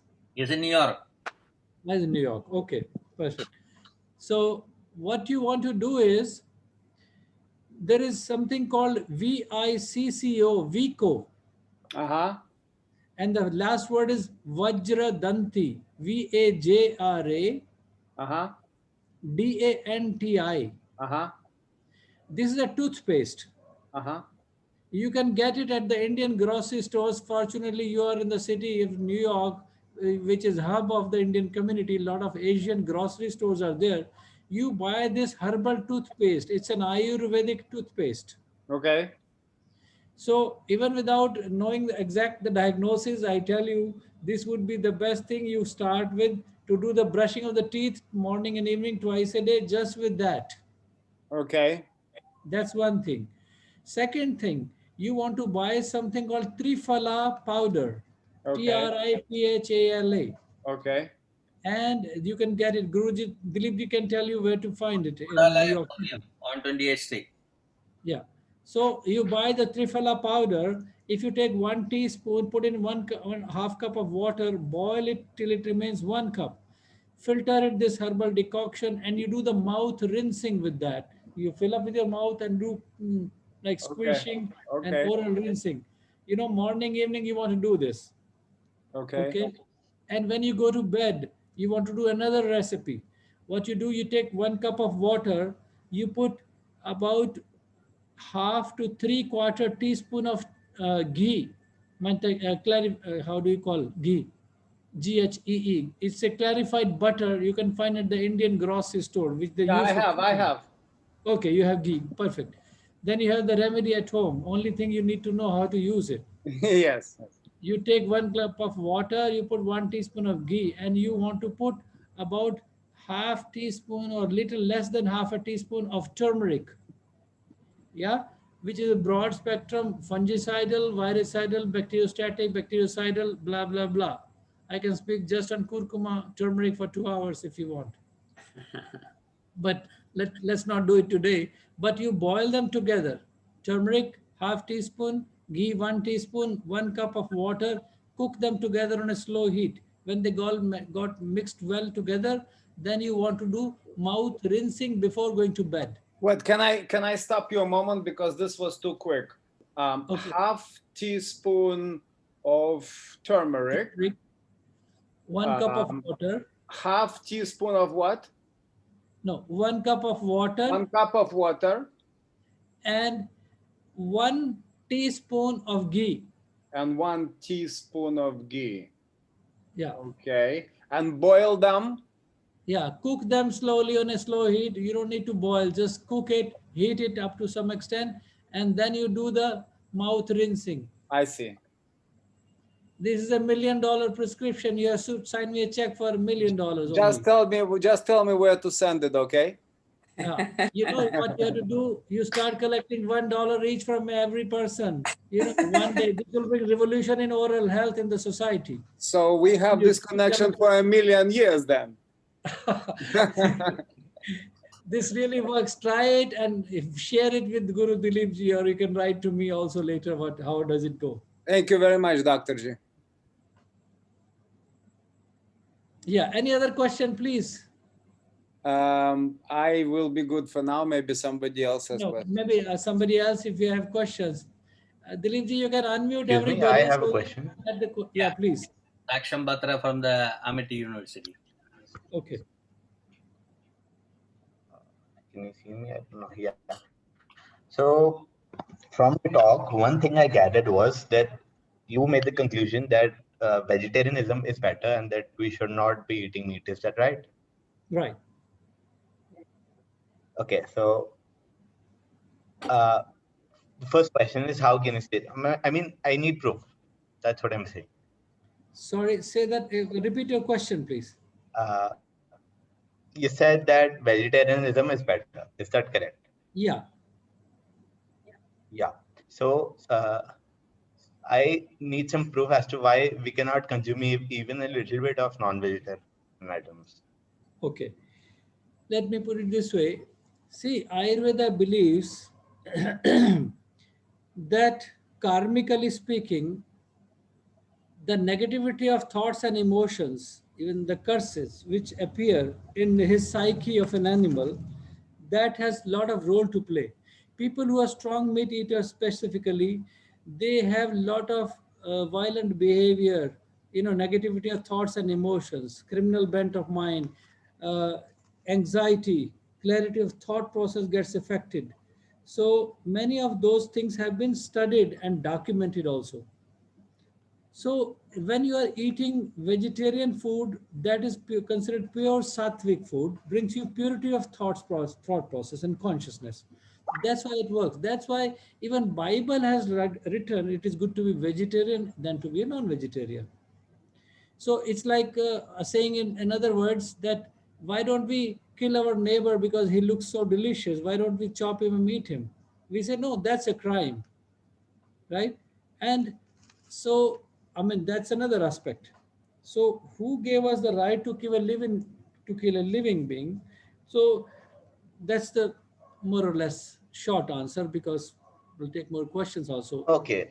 No, I have further questions from this. So can I go ahead? Well, we cannot make it a long conversation because I want to give, solution Yeah, to other people. I think Also. then let's leave this conversation for another time because Okay. I have a lot to ask. Yeah. Write So on the chat what box. you can do is you can write to me later. Feel free to write to me. Sure. May I? Hello. Please. First, thank you very much. That was really interesting. I just knew very little of Ayurveda and the doshas and all that. Just to say, so with the question that this gentleman had, so I'm a vegetarian. but it is also my experience that some people have tried to be vegetarian and it didn't serve them, and that it served them to eat meat. And so their body is telling them. So I have a lot of, I mean, somebody wants to eat meat, I'm okay with it, because I understand that some people need it. So if you look at your 3 doshas and all that, how would you explain that one person almost, I mean, he looked sickly for so long. Well, first he was a vegan, then he was a vegetarian, and then he had to eat meat. So Yes. what would you say about that? Yeah, let me explain. See, especially Western society, although in India also it's prevailing now, the Western trained medical doctors, they say, oh, it's one of the good source of protein, so you want to eat it. So that's one thing where people say, okay, whatever the doctor says, psychologically, that's kind of correct. But in the bigger picture, when you start living with somebody or who gives you reason with a conviction, that it's a matter of self experience also for some time, that sometimes if they are eating vegetarian food also, they are eating a blend food. There are nobody to explain to them. Like I'll give you an example. If you are using cumin is the one which takes away your anxiety, even for craving for the food. It controls it. When you eat junk foods, many of the junk foods are creating more of the craving. They say, ye dil mange more. They want to have more and more and more. That is a expression coming from the consumer society when they want to sell more, like let it be potato chips or anything. I don't want to name any brand, but there's a continuous craving. According to Ayurveda, the best definition of a good food is the one which pleases your mind and contents the soul, right? So in Ayurveda, there's a whole range of recipes which are unfortunately they're not exposed to the Western world, where the blend of the combination of the spices which we use, one of that example I gave you, like cumin, then there is another one called cardamom. When you use cardamom, you know how it affects your mind? It gives you positivity, it gives you confidence. Yeah, these are its effects. So that's why we say, okay, add cardamom in the milk and drink it. So all the spices which we are using, the blend which you are using, has a deep rooted medicinal value behind, which works in terms of vata pitta kapha also, and in terms of modern medicine expression too. Now, as I said about the meat thing, there's an interesting factor we studied, like people who were meat eaters, but those who were eating meat in an Indian way, which means cooked well with Indian spices and blends, and putting ghee in there and some other things, it had a kind of a counterbalancing and digesting effect also. Mm. So that mattered a lot. Those who are eating blend food just because culturally they have not been eating and they haven't experienced any of the Eastern perspective, or say, because Indian food, the great, I'll tell you why Indian restaurants are becoming popular worldwide. And not because just I'm an Indian, I'm advocating that, but I did a survey on that too. Why it had happened? Because Indian food has direct influence geographically directly from Ayurveda. So it was a cultural inheritance which happened automatically, and it got amalgamated in that culture. So they started eating that. So eating right food Ayurvedic way, I tell you, in my own family, my children, my father had been a diplomat. Everybody is strictly vegetarian. Not that some of them have tried to, but if they get a blend of things, say if we make, say, paneer tikka masala with the Indian blend spices, if I serve it to you, you cannot make out the difference between paneer tikka masala and eating a non-vegetarian dish, something similar.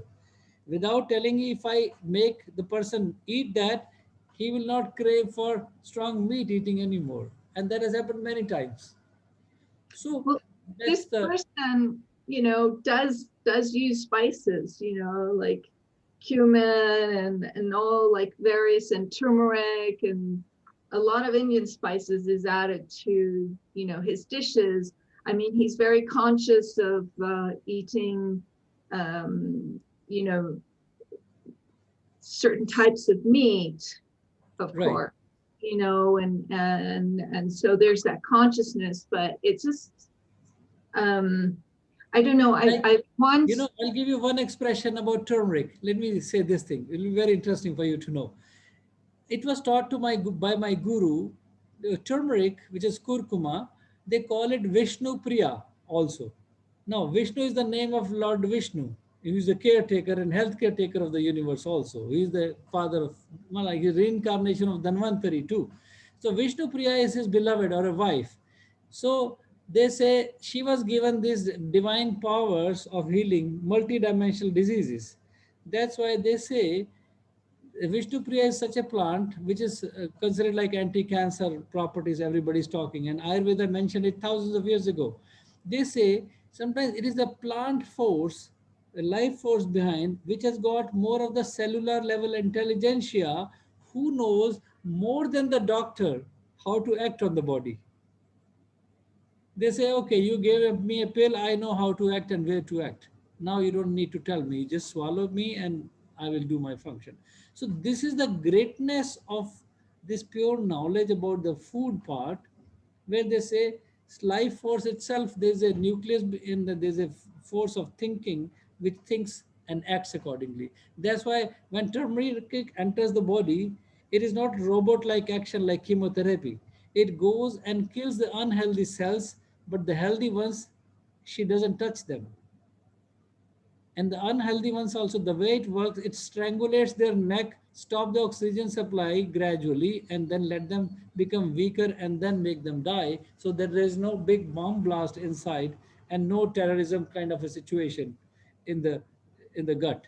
So that's the cleverness and smartness of the plant, the way it works. So that was really a very amazing experience to know and act accordingly and think accordingly. And touch wood, in 30 years of my practice, it has been really good experience. I met once a doctor who, it was based on, I think, on a Korean system. Right. I don't know the name of it, but it works kind of a little like, I would say, like the doshas. I mean, it reminded me a little of that science.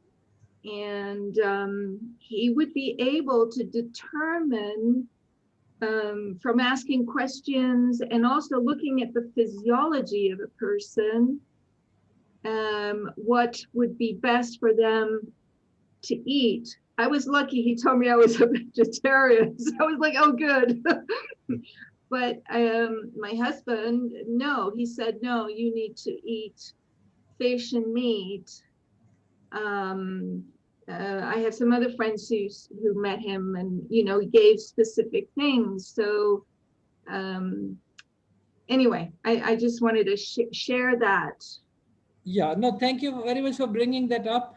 See, my point is everybody has its own experiences depending on the conditions, the environment you live, the culture you have been raised, all those food habits, local traditions. You have been eating X things for so many years, and suddenly somebody comes like me and says, no, no, no, you are doing everything wrong. Let me change it.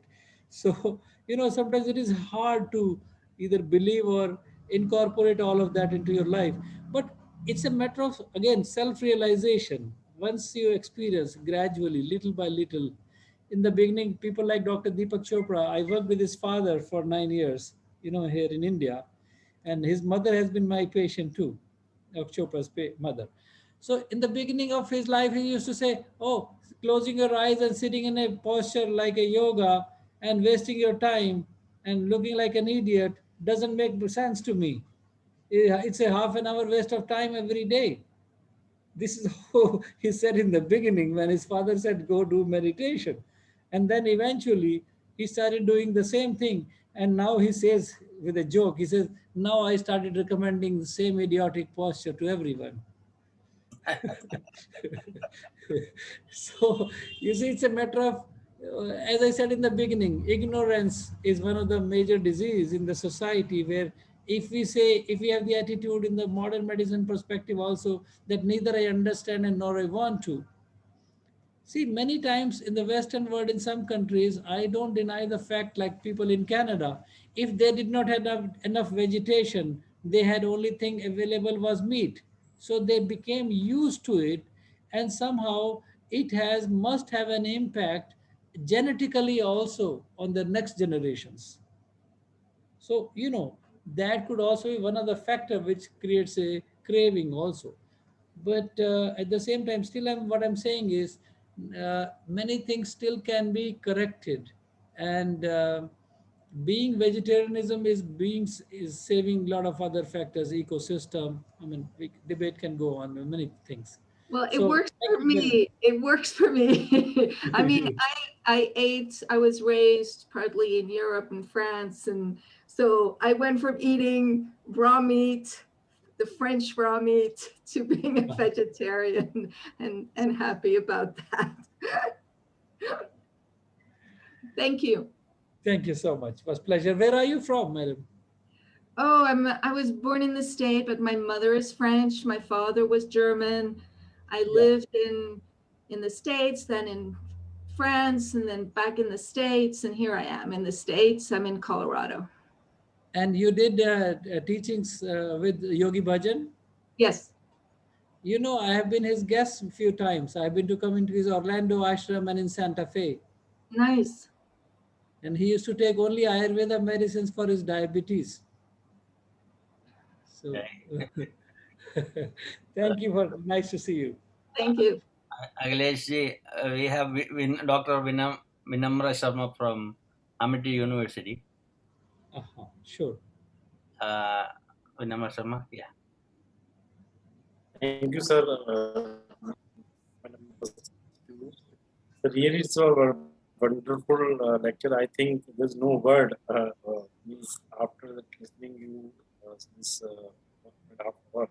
So you have covered means everything. Means you have mentioned that references where we can join that the philosophy of the Buddha means branches of our ancient Indian medical system are we unite together. Then we are in the practices part. We are just somewhere we are different, but there is integration of that dietary regimens, as you mentioned about that concept of Bhakti Kava and everything.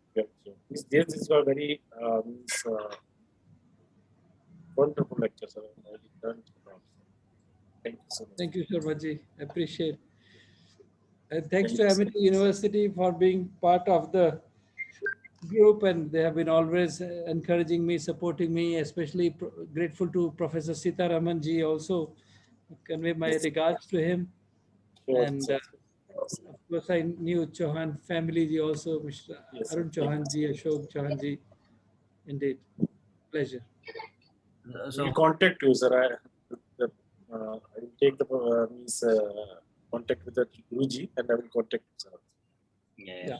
And you are speaking, you are at a New York chapter, right? He's in India. Oh, okay. Sorry, sir. Okay. So who is doing the yogasana demo today? India. I'm basically, sir, I'm that Ayurveda only. Okay. Very good.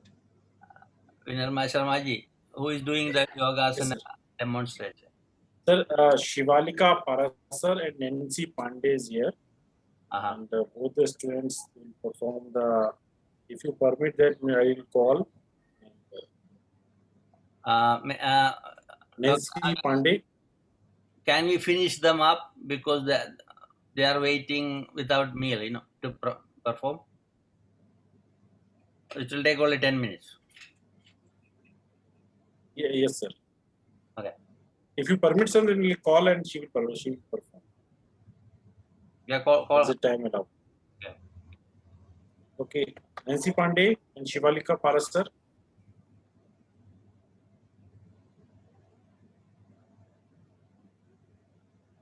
Nancy Pandey.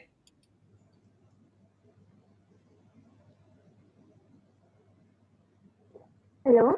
Hi. Yes. Welcome. Nancy. So, hello everyone, very good morning to all. I am Shivalika. Doing yoga with my friend Nancy. So in today's session, we are going to perform some basic yogic practices which can be followed by everyone on their daily basis. So first we'll start with the prayer with sitting in any comfortable posture, whether it is Padmasana or Ardha Padmasana, joining both hands, closing our eyes, reciting Om Purnamadaha Purnamidam Purnat Purnamudachyate Purnasya Purnamadaya Purnamevavashishyate Om Shanti Shanti Shanti. Okay, so moving further, we'll perform Surya Namaskar first. As we are not doing any kind of warm up, so Surya Namaskar will open up our all joints and it circulates the blood in the body as well and improves the lung capacity. So we'll start with the Surya Namaskar first. To perform this Surya Namaskar, first we have to stand in Samasthiti, joining both palms together, and your elbows must be parallel to the ground. This is for second position. Leave the arms up and bend your back as much as you can.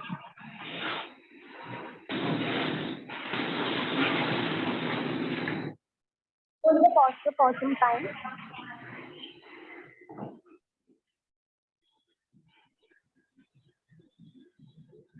Exhale. For third posture, bend forward. Rest your palms on the floor and try to touch your forehead to your knees.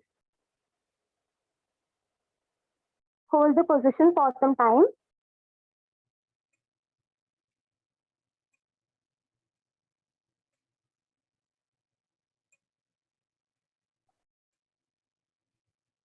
This was Padhastasana.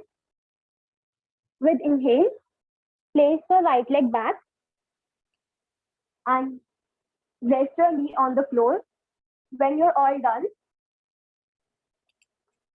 see the roof. This is the fourth posture called Ashwa Sanchalan.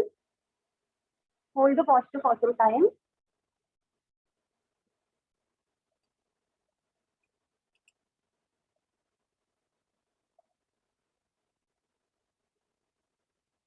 Now moving further, place your left leg backwards. Try to touch your heels to the floor. Let me show you. Try to touch your heels to the floor.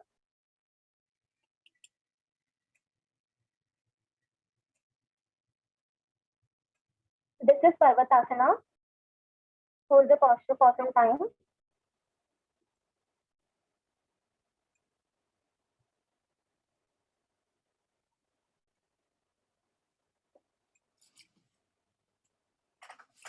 Inhale and place your knees on the floor, then chest, and then your chin. This is Ashtanga Namaskar.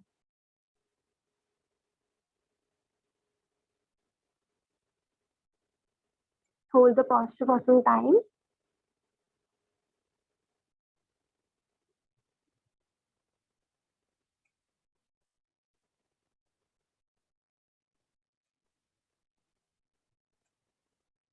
Moving further, raise your chest up. See the roof. Try not to split your legs and hold the posture for some time. This is Bhujangasana.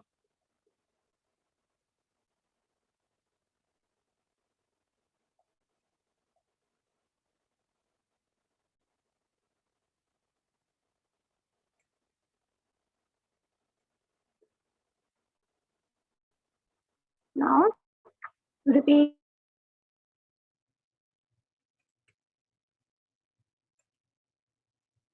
the same posture, Parvatasana.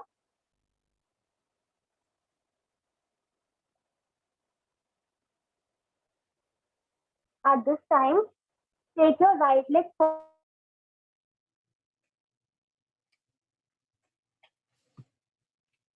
forward. Lay your left knee on the floor. Once you are done, take a roof.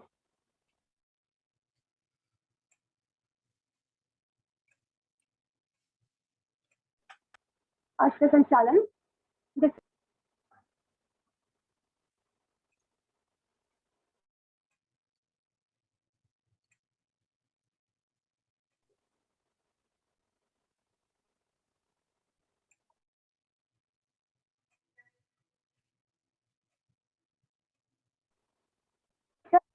and just simply touch your forehead to your knee.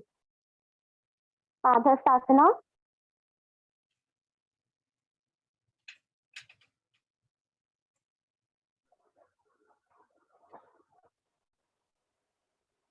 Slowly inhale. Get back in Hastottanasana.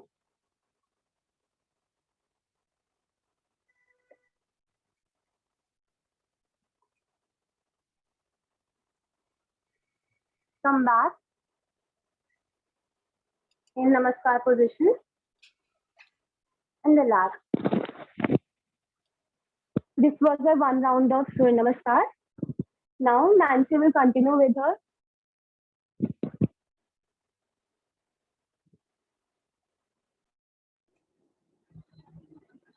Hello, I'm audible. Hello. Now I'm going to perform Dhanurasana. Yes, please continue. Now I'm going to perform Dhanurasana. Its benefits are it stretches the entire front body, and it strengthens our back muscles, and it stimulates the organs of abdomen and the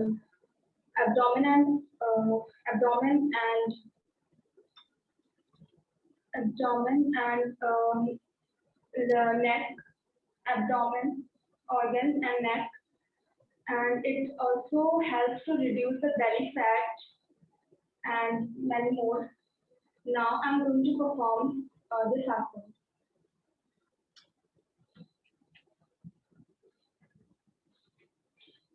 So first we do lie down in prone position. Then fold your knees. Take your hands backward and fold your ankles. Breathe in and lift your chest off the ground and pull up your legs. Look straight ahead. Now you're in shape of bow. Hold this posture for 10 to 15 seconds.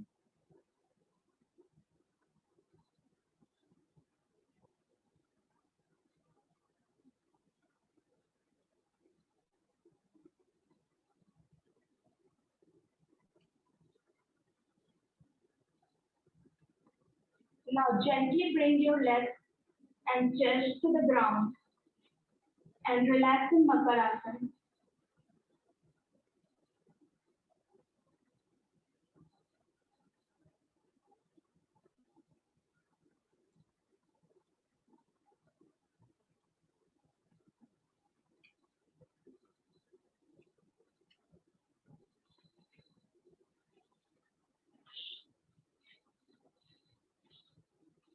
Now Shivalika will continue further. Shivalika. Thank you, Nancy. Now Pranasana. This asana is very good for removing the belly fat, as this is very much common nowadays, and this also stimulates the secretion of the abdominal organs, helpful in diabetes as well. So let's start with this. To perform this, first lie down in Dandasana. This is Dandasana. This is Dandasana. Big deep inhale. Take your arms up. Exhale. Grab your toes and then place your elbows on the floor and try to touch your chin with your knees. This is the final posture. Hold in the posture for some time.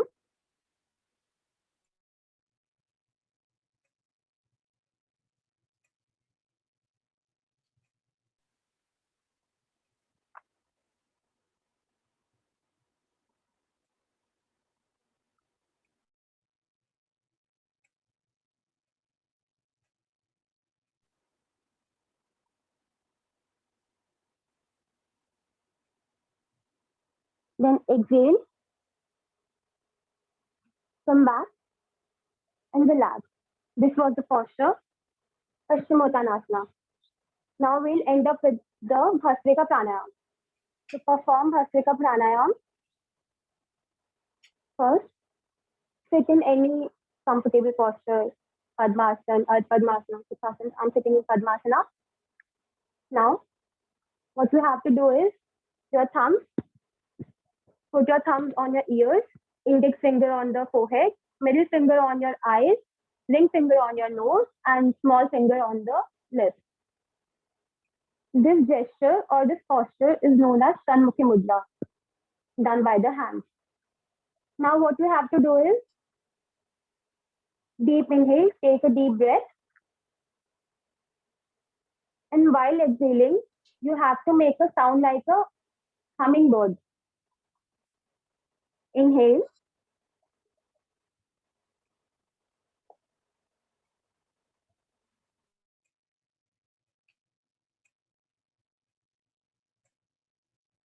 Start.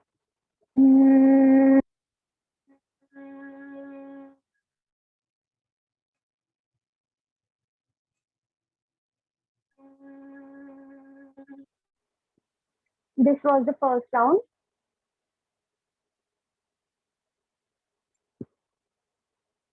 Inhale.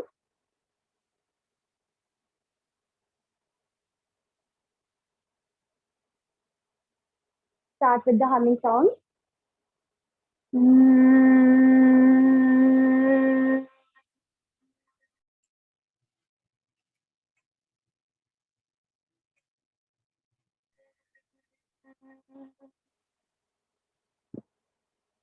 Slowly put your hands back, down. This was Bhastrika Pranayam. This was my personal favorite pranayam, as when I perform this, my tension goes like. So that was it. Thank you so much for listening to us. Thank you. Thank you, sir. So we'll go back to Dr. Akhilesh Sharma ji.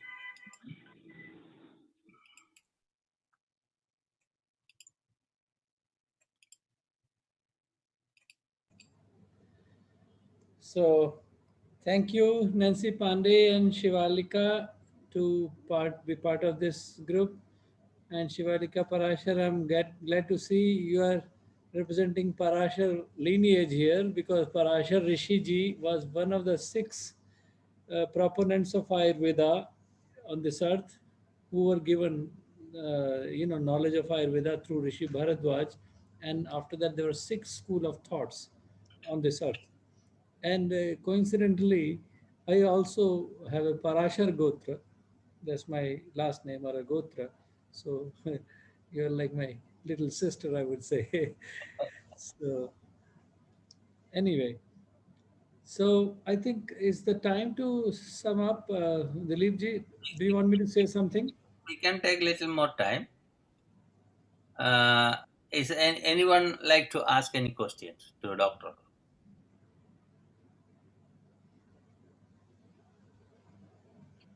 Okay, now I am going to ask something, because I know Sharma ji worked for the government of Delhi as advisor, and he traveled around the world. He's a personal doctor to so many presidents in Colombia, and he's advisor to numerous organizations, including Value Community.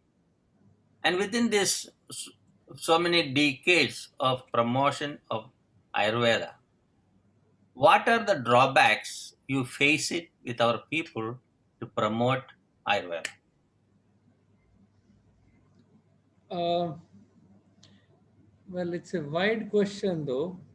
Right.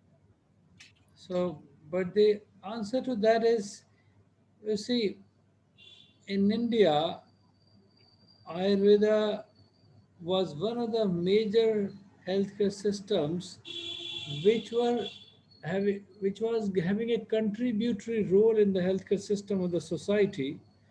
And those kind of systems what made India like a Jagat Guru in the past. So I thought about it many times.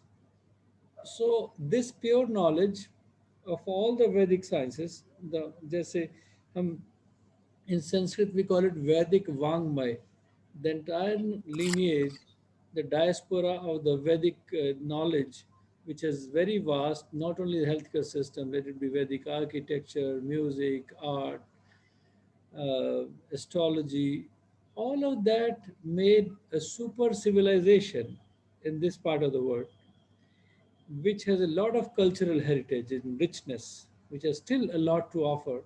But after that, and there was a dark period also when some foreign invaders came in, especially Muslim invaders, and after that, 200 years of British imperialism in this country. In last 600 years, there's been a lot of, you know, destruction of the knowledge.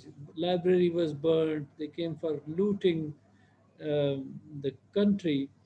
Takshashila and Nalanda universities were biggest universities of that time when Oxford or Cambridge were not even existing. So during that period of time, when the library of Nalanda University was burned, the library was so big that the fire went on for 6 months. So many of such historical examples, which was like a disaster. But you know, in Jesus Christ's words, as I said to Prince of Wales also, I said, Sir, you know what? Let us forgive them because they did not knew what they were doing by destroying that knowledge which was meant for the global welfare. So during this last 600 years, although before, you know, British came in, before that, the Buddhist era was the golden era for British, for Ayurveda to grow. And a lot of knowledge went, even Alexander the Great, when he left India, when he came to win over, later he realized that this is not the ultimate reality. And he was going back, he took about 2,000 Ayurvedic physicians with him while exiting from North Punjab. So there are many such examples that in the Buddhist era, in Lord Ashoka did a lot of promotion. We had a bigger region of Aryavart up to Cambodia, Sri Lanka, and various peripheries of India. We have been successfully taking Ayurveda. And even many people believe that Chinese medicine also has a history and origin from India. As usual, they are smart in cut, copying, and paste and took it to China and later was called as Chinese medicine, actually coming from the mother science called Ayurveda. If you look into the history of homeopathy also, it's the same thing. Dr. Hahnemann was a great Sanskrit scholar. Very few people know that. And instead of he using it, herbs in crude form, maybe he thought one day, let me make an alcoholic extract and putting that in the sweet little pills form. And he called it as homeopathy. But if you go into the origin, you will see the same roots which have been used in Ayurveda have been used in homeopathy at various places. Like if you talk about Sarpagandha, a herb, they call it Serpentina revolvia, and they make medicine for blood pressure, and so do we. So it's one example. We can go on for that. So the question which you asked, Dileepji, It's an irony that in Lord Macaulay's education system, the entire healthcare system became a business model, and the pharmaceutical companies unfortunately took over all over the world. And it is not only a story about India, it is all over the world that the local health traditions were there. Like I've been traveling widely to South America. My South American friends are also here. If you look into history of Colombia, Peru, Mexico, Brazil, Argentina, all these people had local health traditions, let it be shaman traditions, and a lot of herbs have been growing there. Ayurveda says there's not a single plant on this earth which is not a medicine. Amazon forest, the biggest jungles of India, of the world, which are in South America, biggest biodiversity climatic zones, they have such a wealth of that healthcare. I mean, all those plants which are so enriched have not been even explored.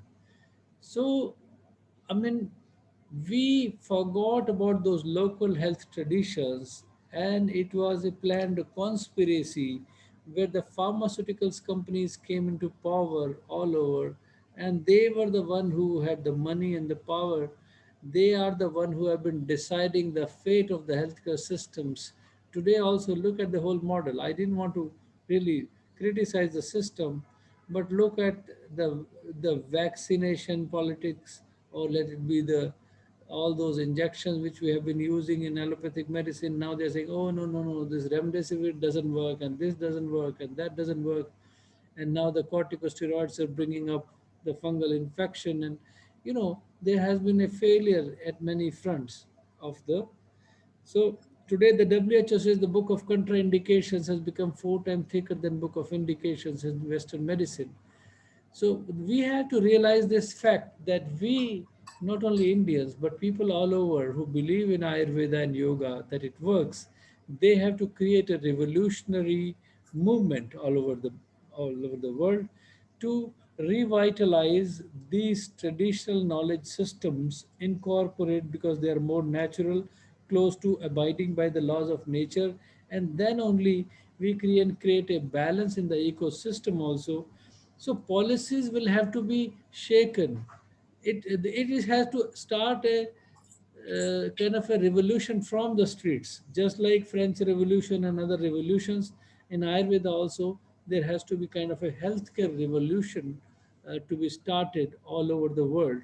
Let it come through institutions, universities, Ayurvedic physicians, or believers of Ayurveda and yoga and practitioners. It has to be a kind of a revolution that will bring us into back into power, so that we can teach the effective model of preventive health care of yoga and Ayurveda. That will be our best tribute we can pay to the society, to make it a better place to live, not only live but live healthily. And Corona has taught us all those lessons: abiding by laws of nature, reforestation, not overpopulating this universe, all those things which are creating an imbalance in the ecosystem. All that is actually Ayurveda. So we have to live life Ayurvedic way, which means Ayurveda itself means art of being. Art of being what? Art of being right, art of being balanced, art of being correct. Art of being correct in what form? Art of being correct physically, art of being correct mentally, art of being correct spiritually. So that is the key.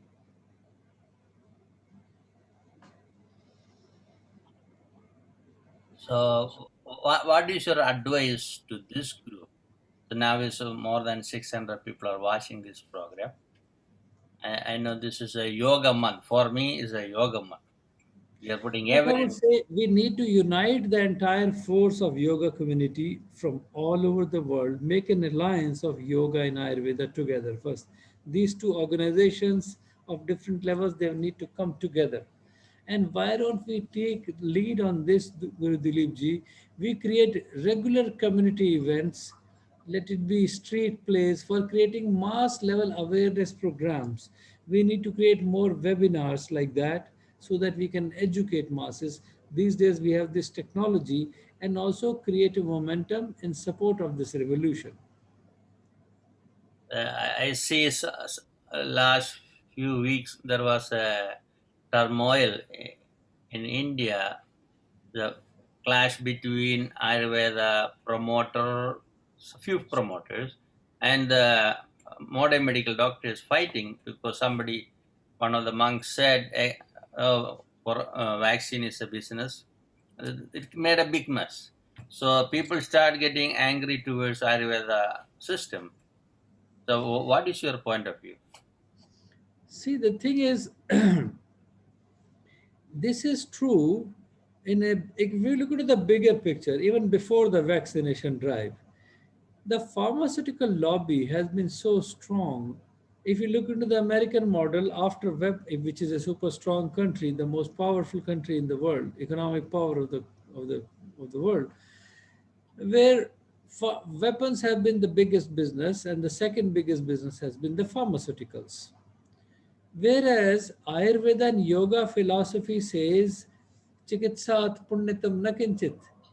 That means it's a punya karma, good karma earning by doing seva, by doing service to the society. So this was not a profession. This was supposed to be service oriented, activity. That is how we have to see healthcare. And it is need of everyone, and everybody has the right to have it, no matter how rich or poor he is.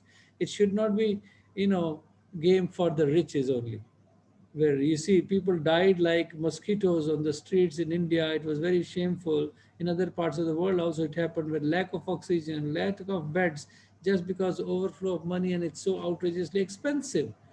Whereas Ayurvedic remedies have saved so many thousands of people's life through Ayush Kada also. Like for instance, just to share with you, I was the one who made this Ayush Kada, the herbal decoction, combination of herbs, which has saved so many people's lives. We distributed to the coronavirus warriors for free altogether in the community. So Ayurveda has got so many inexpensive ways and tools and means which if we apply, we could eradicate not only this disease but many other. So the bigger picture is 70% of the diseases which are autoimmune and lifestyle related disorders can be addressed with Ayurveda.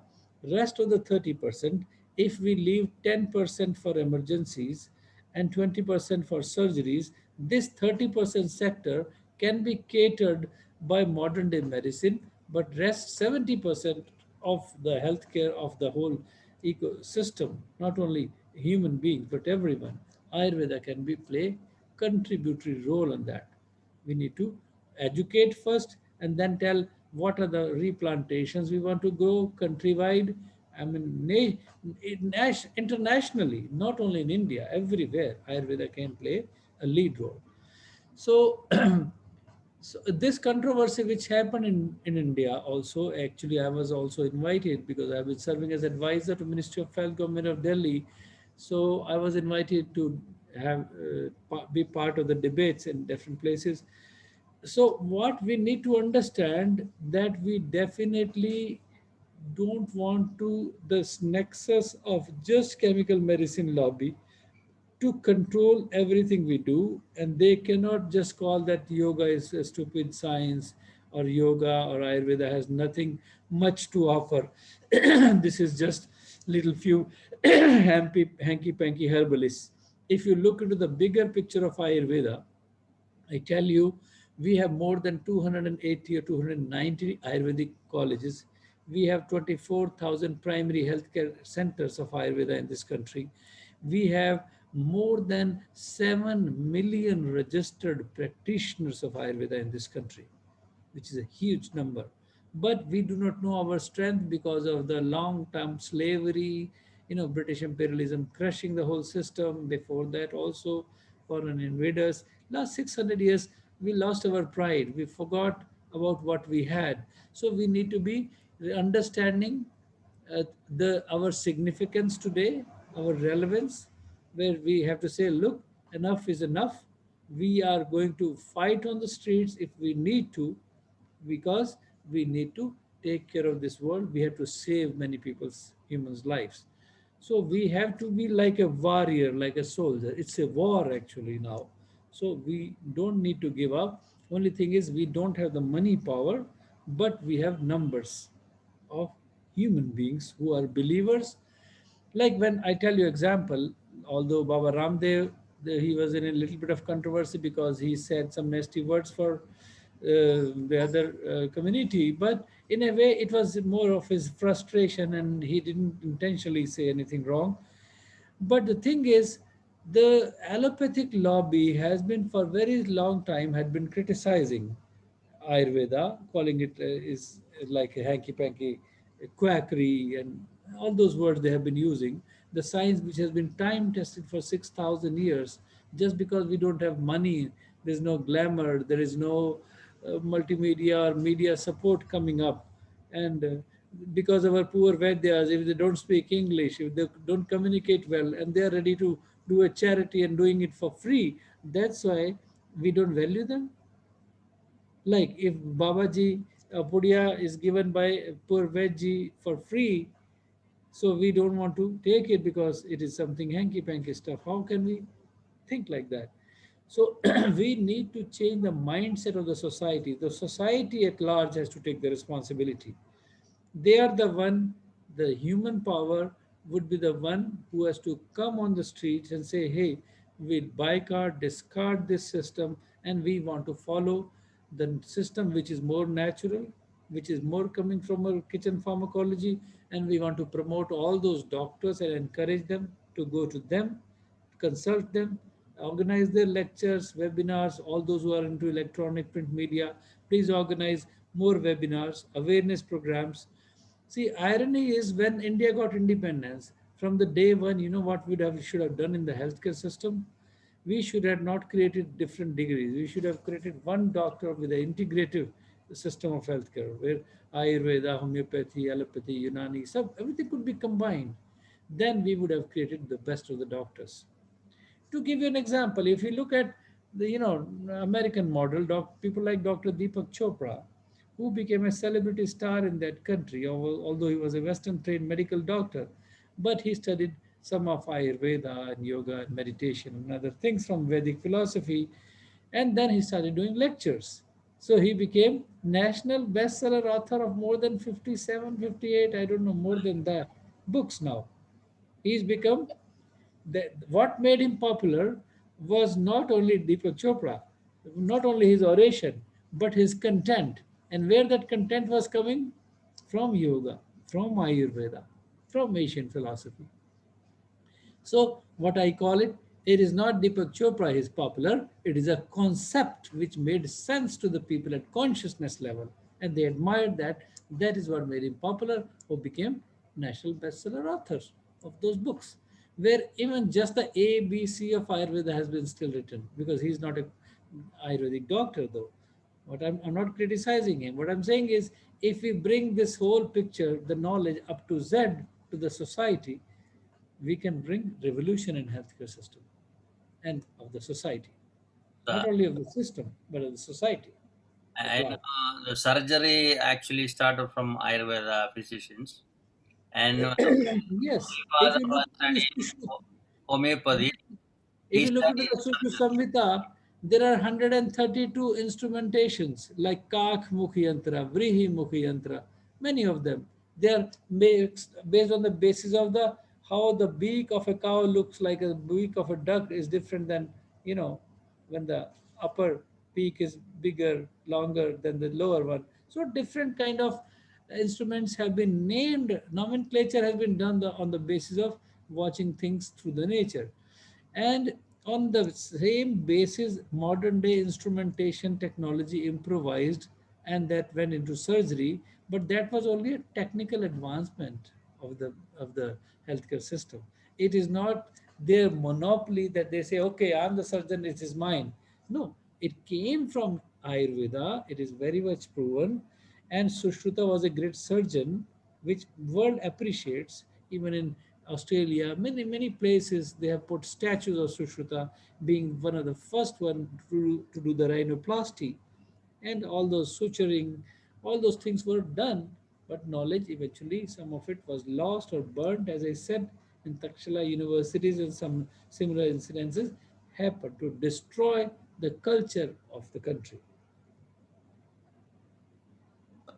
So Sorry, Eddie. Yeah, I remember when my father went to homeo Okay. college to study homeopathy, they used to have surgery part of their course. And later they banned that one. Now slowly going back to the old system. Now they can take a separate course. And in India's only one country has this one ministry only for Ayush department, you know. But still there is a fear. Who will go first? You know, who will rule over the medical system instead of we come together and help the people. You know. See, because Ayurveda has stood the test of time, the more and more opportunity if given. Like already we have proven it, that Ayush Kada and many other things which have been used in Ayurveda in various government of India undertaking hospitals also. All India Institute of Ayurveda has been established. Chaudhary Brahm Prakash Hospital in Delhi, where I was also part of the delegation when we went to do the site inspection with Dr. Harshvardhan to finalize the policy matter on that. I was part of the team there. So I'm very happy to see this flower blossoming now, growing up, and thousands of people getting benefited. But we need to create it more and more actually at a bigger scale.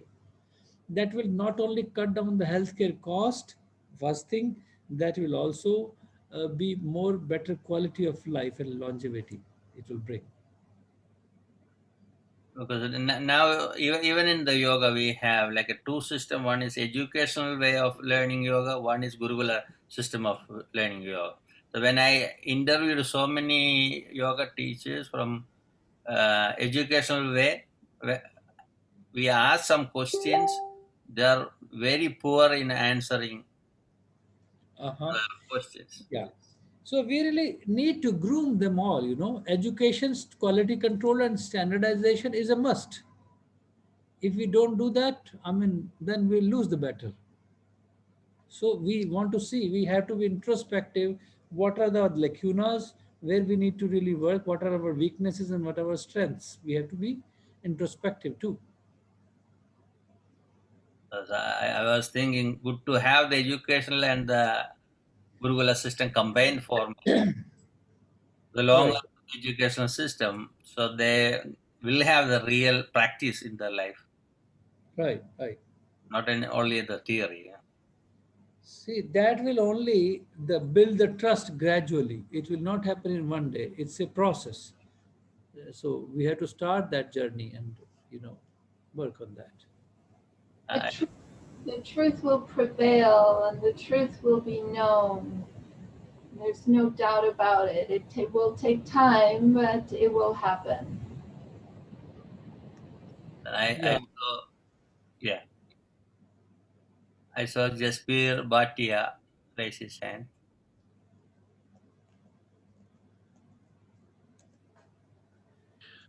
Namaskar, Sat Sri Akal, everyone. Thank you, Dr. Sharma, for all this very wonderful talk you have. But I have one kind of complaint or a question, you can say.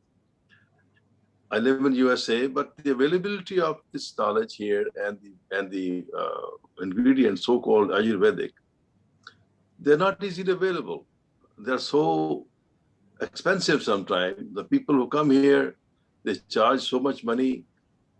And there was one doctor, I may not name, he would charge about $100 for 3 minutes of consultation only. So that's why people are shirking away from these, because a lack of availability and reasonable consultation. What do you have to say to that? Yeah, I totally agree on that. You see, the problem is unless the policy matter, now the government, I have been part of the government task force team also, where now we have started signing up the MOUs, Memorandum of Understanding, with the governments at health ministry levels, where we want to regulate that. There is a council being made so that we authorize people who are qualified enough, and quality control of everything is will be done. These things are in pipeline. See, in the beginning, because there are only a few people who are coming and people do not know, So those practices have been going on. As I said, this is outrageously a 3 minute session and $100 consultation. It's a lot of money for sure. So although those things can happen in every system, in allopathic system, where you look at the consultants also charge. I have seen people charging $350 for 10-minute session in super specialty hospitals in US also. So that will be gradually streamlined once the churn. This is the churning session going on at the moment. So the more and more people like you also who come together and the masses acceptance is there, awareness is there, then reforms will come. It's a process. Thank I you, want sir. to ask. By the way, do you have some place in USA somewhere where we can reach you, or where are your Me? operation? Yes, sir. Okay. See, what I do is there's a college called California College of Ayurveda. I come Okay. there as a teaching faculty also. And which part of US are you situated, sir? I am in Florida. Oh, so I come to Florida every year. Miami is like another home for me. Okay. So, yeah, I am in what Orlando, but I also go to California often. My daughter lives there, I so see. No, Miami is rather more closer. I come to Orlando as well. I've been coming to Coral Springs. Must be knowing Mr. Brahm Agarwal ji. of course he's a good friend of ours. Yes. Yeah. So you have a small word. You ask him about me. I've been coming Okay. to the Hindu University of America also and many other places. Harbhajan Yeah. Singh Kant has been my friend in Miami. Oh, okay. I do not know him, but I can find out. Yeah, but I know Brahma Yeah. Agrawalji. Yeah, good close So friend of mine. what I have But been trying to Ramdev ji do, I also tell came you, here. sir, I Sorry. went to many of the Sikh temples also, promoting Indian system of medicine. I even organized free health camps totally in South Hall Gurdwaras, in Yuba City in California, many places. Come And to Orlando also, please. yeah, sure. See, now we are connected. So eventually, sure, just Virji. So see, Manu, you take my number and send exchange yours. So this is Yes, the purpose please. of networking, and Yeah, you keep please in give touch me your with number. Dileepji also. It's a 9810. Although I wrote it here, 9810 360 Thank you. Thank you. 9810. Ayurveda Today. AyurvedaToday.org is my website, and if you put my name, Dr. Akhilesh Sharma, you'll find me on Facebook also. Okay, ayurveda.com. Okay. Ayurveda Yes. Okay. Today. Yesterday I Ayurveda. put the flyer with all the details. Is website is there, phone number is there. Okay, sir. Thank you. So you drop me a line with your number, तो मैं save कर लूँगा sir. Okay, so nice of you. Pleasure. Yeah. Thank you. Sujita want to say something, right? Yes, when you asked that what is lacking behind in terms of our knowledge, Indian knowledge, medicine, I feel like we are lacking the educating books and the glossy stuff, the papers and that attractive stuff. When I studied nutrition, I wanted to be a holistic nutritionist, holistic health performer. And then I couldn't find out Indian knowledge much in terms of library and all. Then you have to read Western books, and then you learn things which are popularized in West. We should we should add books to the curriculum, and because Yes. we know Indian food is excellent, it is therapeutic, but we are lacking them. I feel like. What do you want to say? Yes, Shuchita ji, you know what I will tell you. That's true because not that many of see the problem is many of our Ayurvedic scholars they never had good communication skills. Maybe language was a barrier. They were not very well versed in English language. I was one of the fortunate one. I studied in Cambridge school. My father was a diplomat, so I had access to English as a language. But then I joined Ayurveda, so it was a blend of the Western and Eastern together. So it was easy for me to communicate. But to tell you the truth, some of the books which have been written, for instance, if you talk about the nutrition part, I will tell you a book written by, what's her name?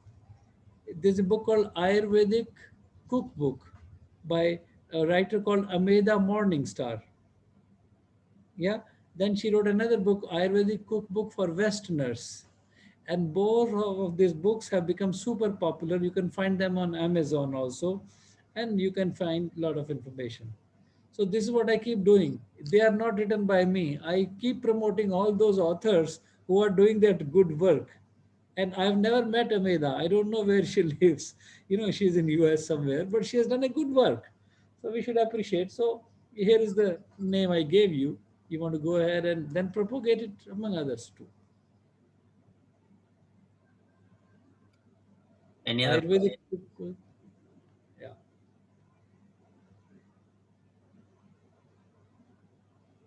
Gabriel?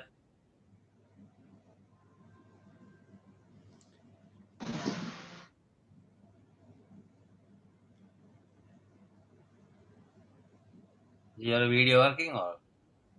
It's working. It's just because of the iPhone.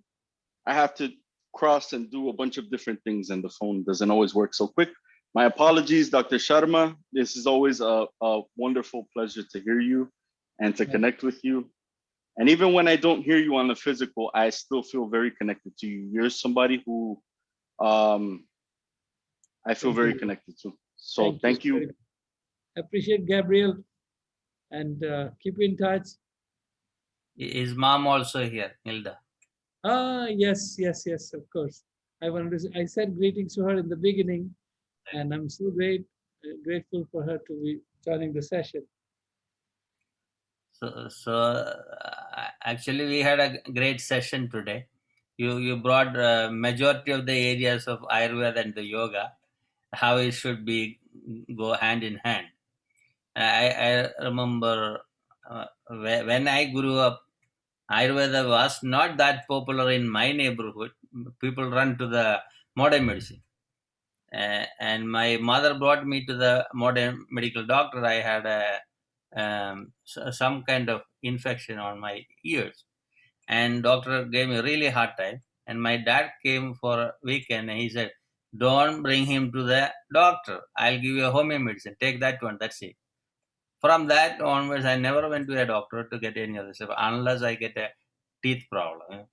So I have around 30 medicines in my place. Always keep enough medicines. I tell Gabriel what to get for yourself, promote these things. Get some item from Butalamboria, And we try to avoid maximum medicines.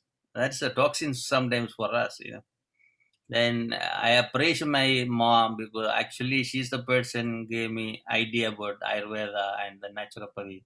Even though dad was a good homeopath and he used to treat cancer patients and permanently he treat them. You won't imagine during this Corona time how many calls I was getting from all over the world.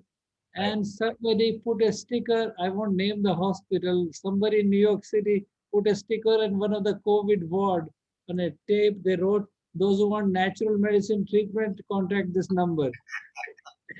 I was overloaded with the number coming from New York City.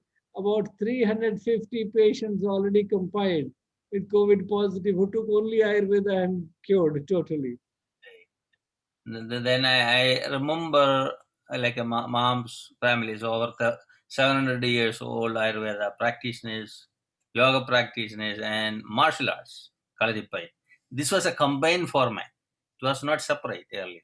And from my time, I'm seeing everything separated, and they don't like each other. This is the way it is going on. So we had to bring everything backwards now to bring a universal style to promote. So people will develop themselves. Okay, Dr. Vinarma wrote on Facebook. Okay.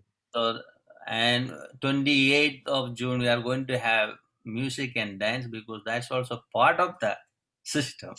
I'll play one dance from MNC Boss. He brought it today. Let us see.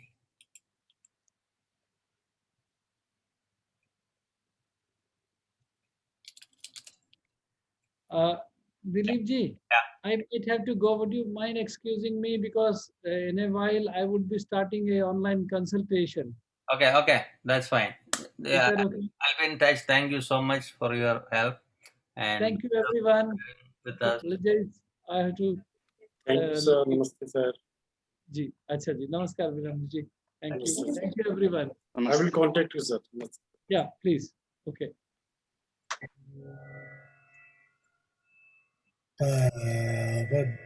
तावद्भवस्यापि कुबेरशैले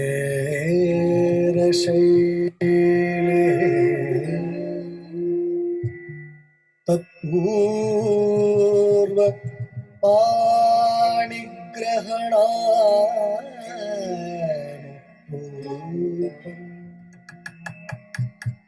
प्रसाधनम्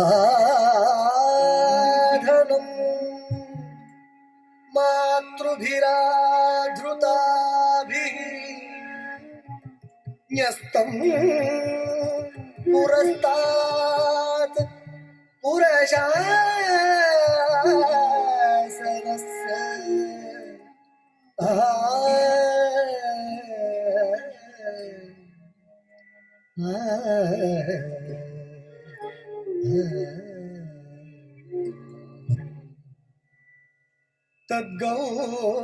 तद्गौरवान् मङ्गलमण्डनश्री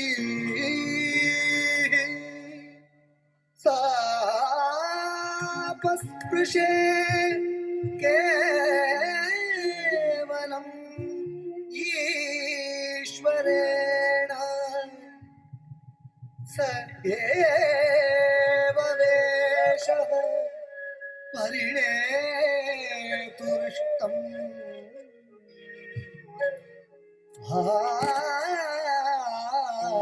भावान्तरम् तस्य विभो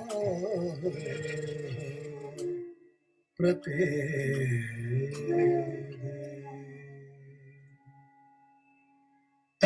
तरित धनत धनत झणुत झणुत धिमि तत् झम किडतकत तरित धनत धनत झणुत झणुत धिमि तत् झम किडतकत तरित धनत धनत झणुत झणुत धिमि तत् झम किडतकत तरित धनत धनत झणुत झणुत धिमि तत् झम किडतकत धन त झणु तत् धिमि तत् किट तत् धन तत् झणु तत् धिमि तत् किट तत् धन तत् झणु तत् धिमि तत् किट तरि तरि तत् झम किडतक तरि किडतुम तरि तरि तत् झम किडतक तरि किडतुम तरि तरि तत् झम किडतक तरि किडतुम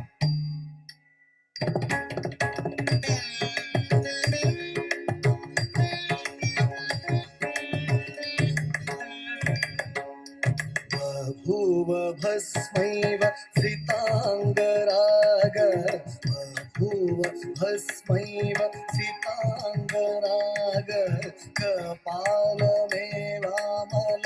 शेखरश्री कपालमेवामल शेखरश्री उपान्त भागेषु च रोचनाङ्क उपान्त भागेषु च रोचनाङ्क गजाजिनस्यैव दुकूलभाव गजाजिनस्यैव दुकूलभाव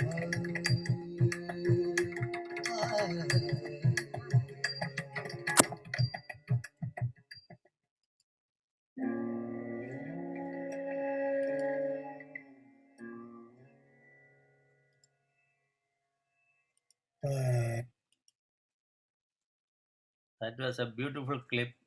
Some of the artists from MNC Bose SARS group. We have a art group. Yeah. So I want to hear from some of you what is the experience from today. Dr. Vinay Sharma, you'll go first.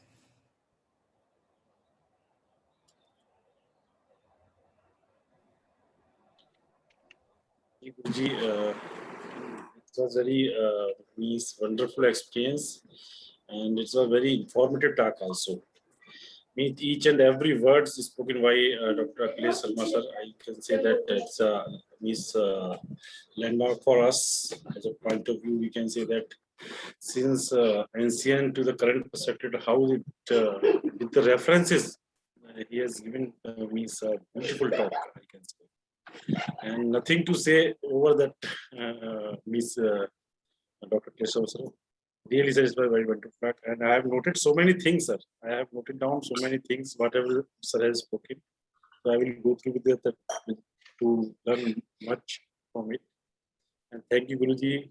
You have arranged such a beautiful lecture for us. He will be a good resourceful person for you. Okay, that's why I from the beginning, because for me promoting yoga, spirituality, Indian culture. I won't say Indian culture, spiritual culture, and Ayurveda in all the natural way of healing system supposed to go hand in hand. That's the way it is. So I try to bring people from different areas, so that way we'll make awareness first, before big movements. Gabriel.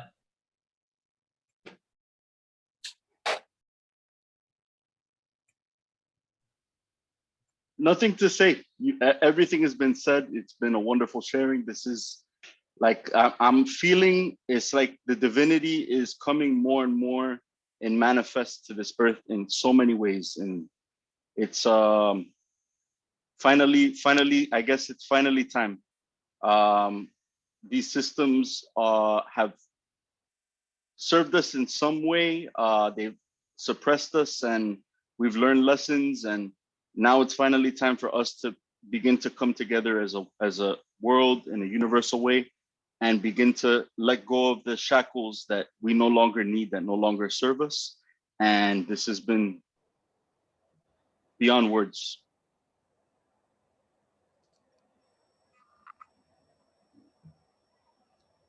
You're mute, Guruji. Simran. Yes, thank you so much. This was really, really wonderful. Just very grateful. I just had a question also regarding the dance. Is it true, Guruji, that every movement position has a meaning? Correct. Yeah. All the movements have meaning. Yeah, I wish little semi-classic, not totally classic, from Kerala.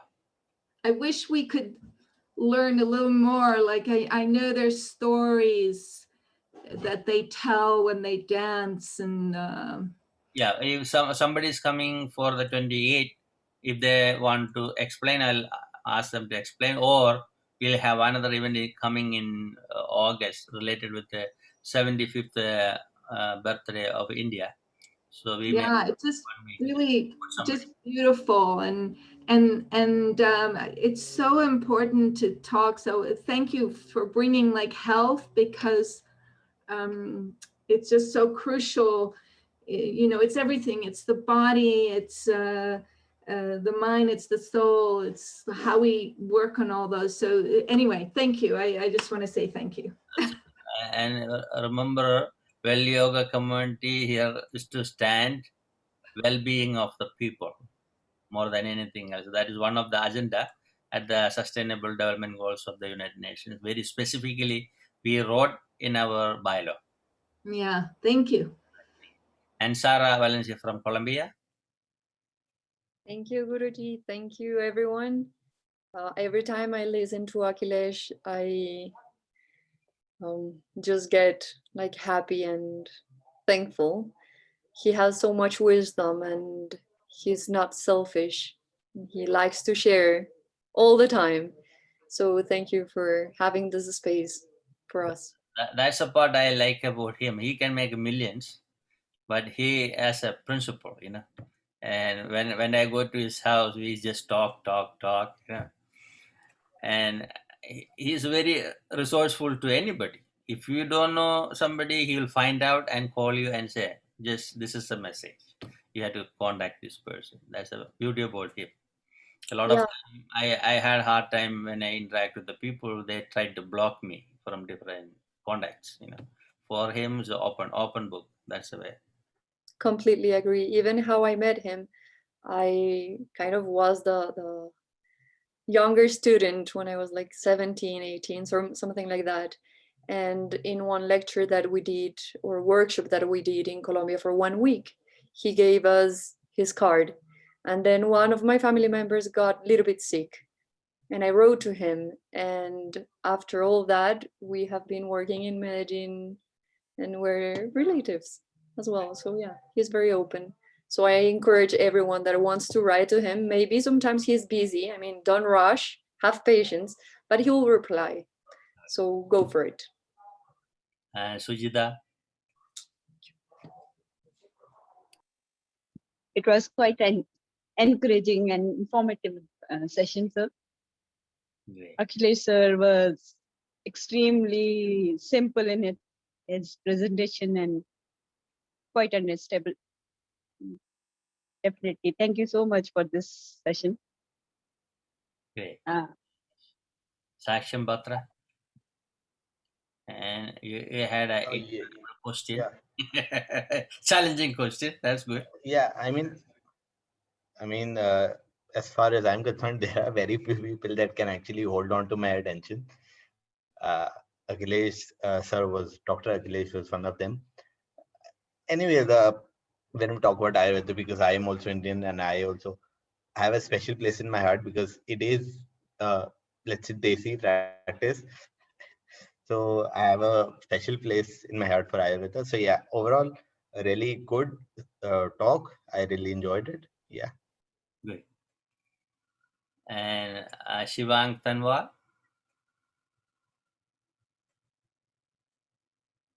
Bhaskar Kaka? Shivam Kashyap? Vijendra Singh? Suraj Kumar? Nancy Pandey?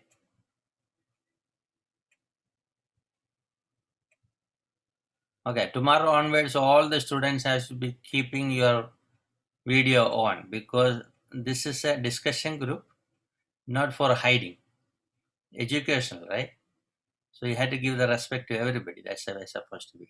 And I know so from the beginning part you may have a little shyness, this and that, but we are not here for that.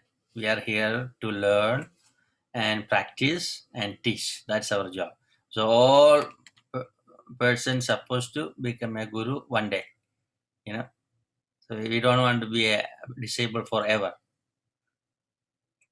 We walk together. That's the way it is. A Gurukula system means we walk together, live together, eat together. That's the way. So that was a beautiful event we had. Tomorrow we have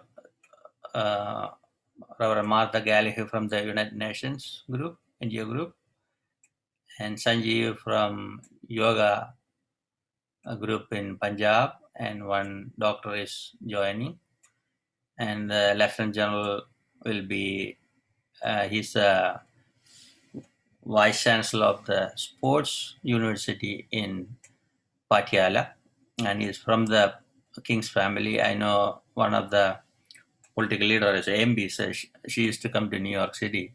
We used to go for dinner and lunch together. She's from the King's family, the Queen, and he'll be with us. So be ready for tomorrow. It will be another exciting day. And Saturday we have European Yoga Festival. Already we have 8 speakers, and I think we won't have enough time for question answers, but some are translating, so it's a little challenging for us, but it is really good. And Sunday I am still waiting to hear from all the speakers from Asian community. We have different yoga practitioners from my old friends. They are going to have Asian Yoga Festival. And the first time in the history we'll have African Yoga Festival on 19th of June. Ambassador Shabala will be there. He was one of the dynamic leader at the United Nations. He'll be there. He just talked to me yesterday. And grandmother, Queen Mother from NGO group will be there, and some other people. So overall is everything going very well. So make sure you'll have enough questions to ask and make them to speak. Sometimes they speak and leave. If you are not asking question in different directions, and that will open up the floor with more knowledge rather than listening to a dialogue. So I want all of you to make a extra effort for it. Okay. So see you everyone tomorrow at 10 a.m. Thank you everyone. Appreciate it. Bhatiaji. I want to quickly ask, is this station normally in India or is somewhere else, in other country? He is in Delhi, but usually he travels. Okay. Yeah, but his number and website is on our flyer. So anytime you can contact him. Where do I see? I checked the Facebook. I didn't see the flyer. So I put the flyer yesterday. Oh, okay. Let me see. Just yesterday, 22 hours before. Flyer is okay. It's on the Facebook. Yeah, it's on Facebook. Okay, thank you. I'll check it out. Yeah. So see you all.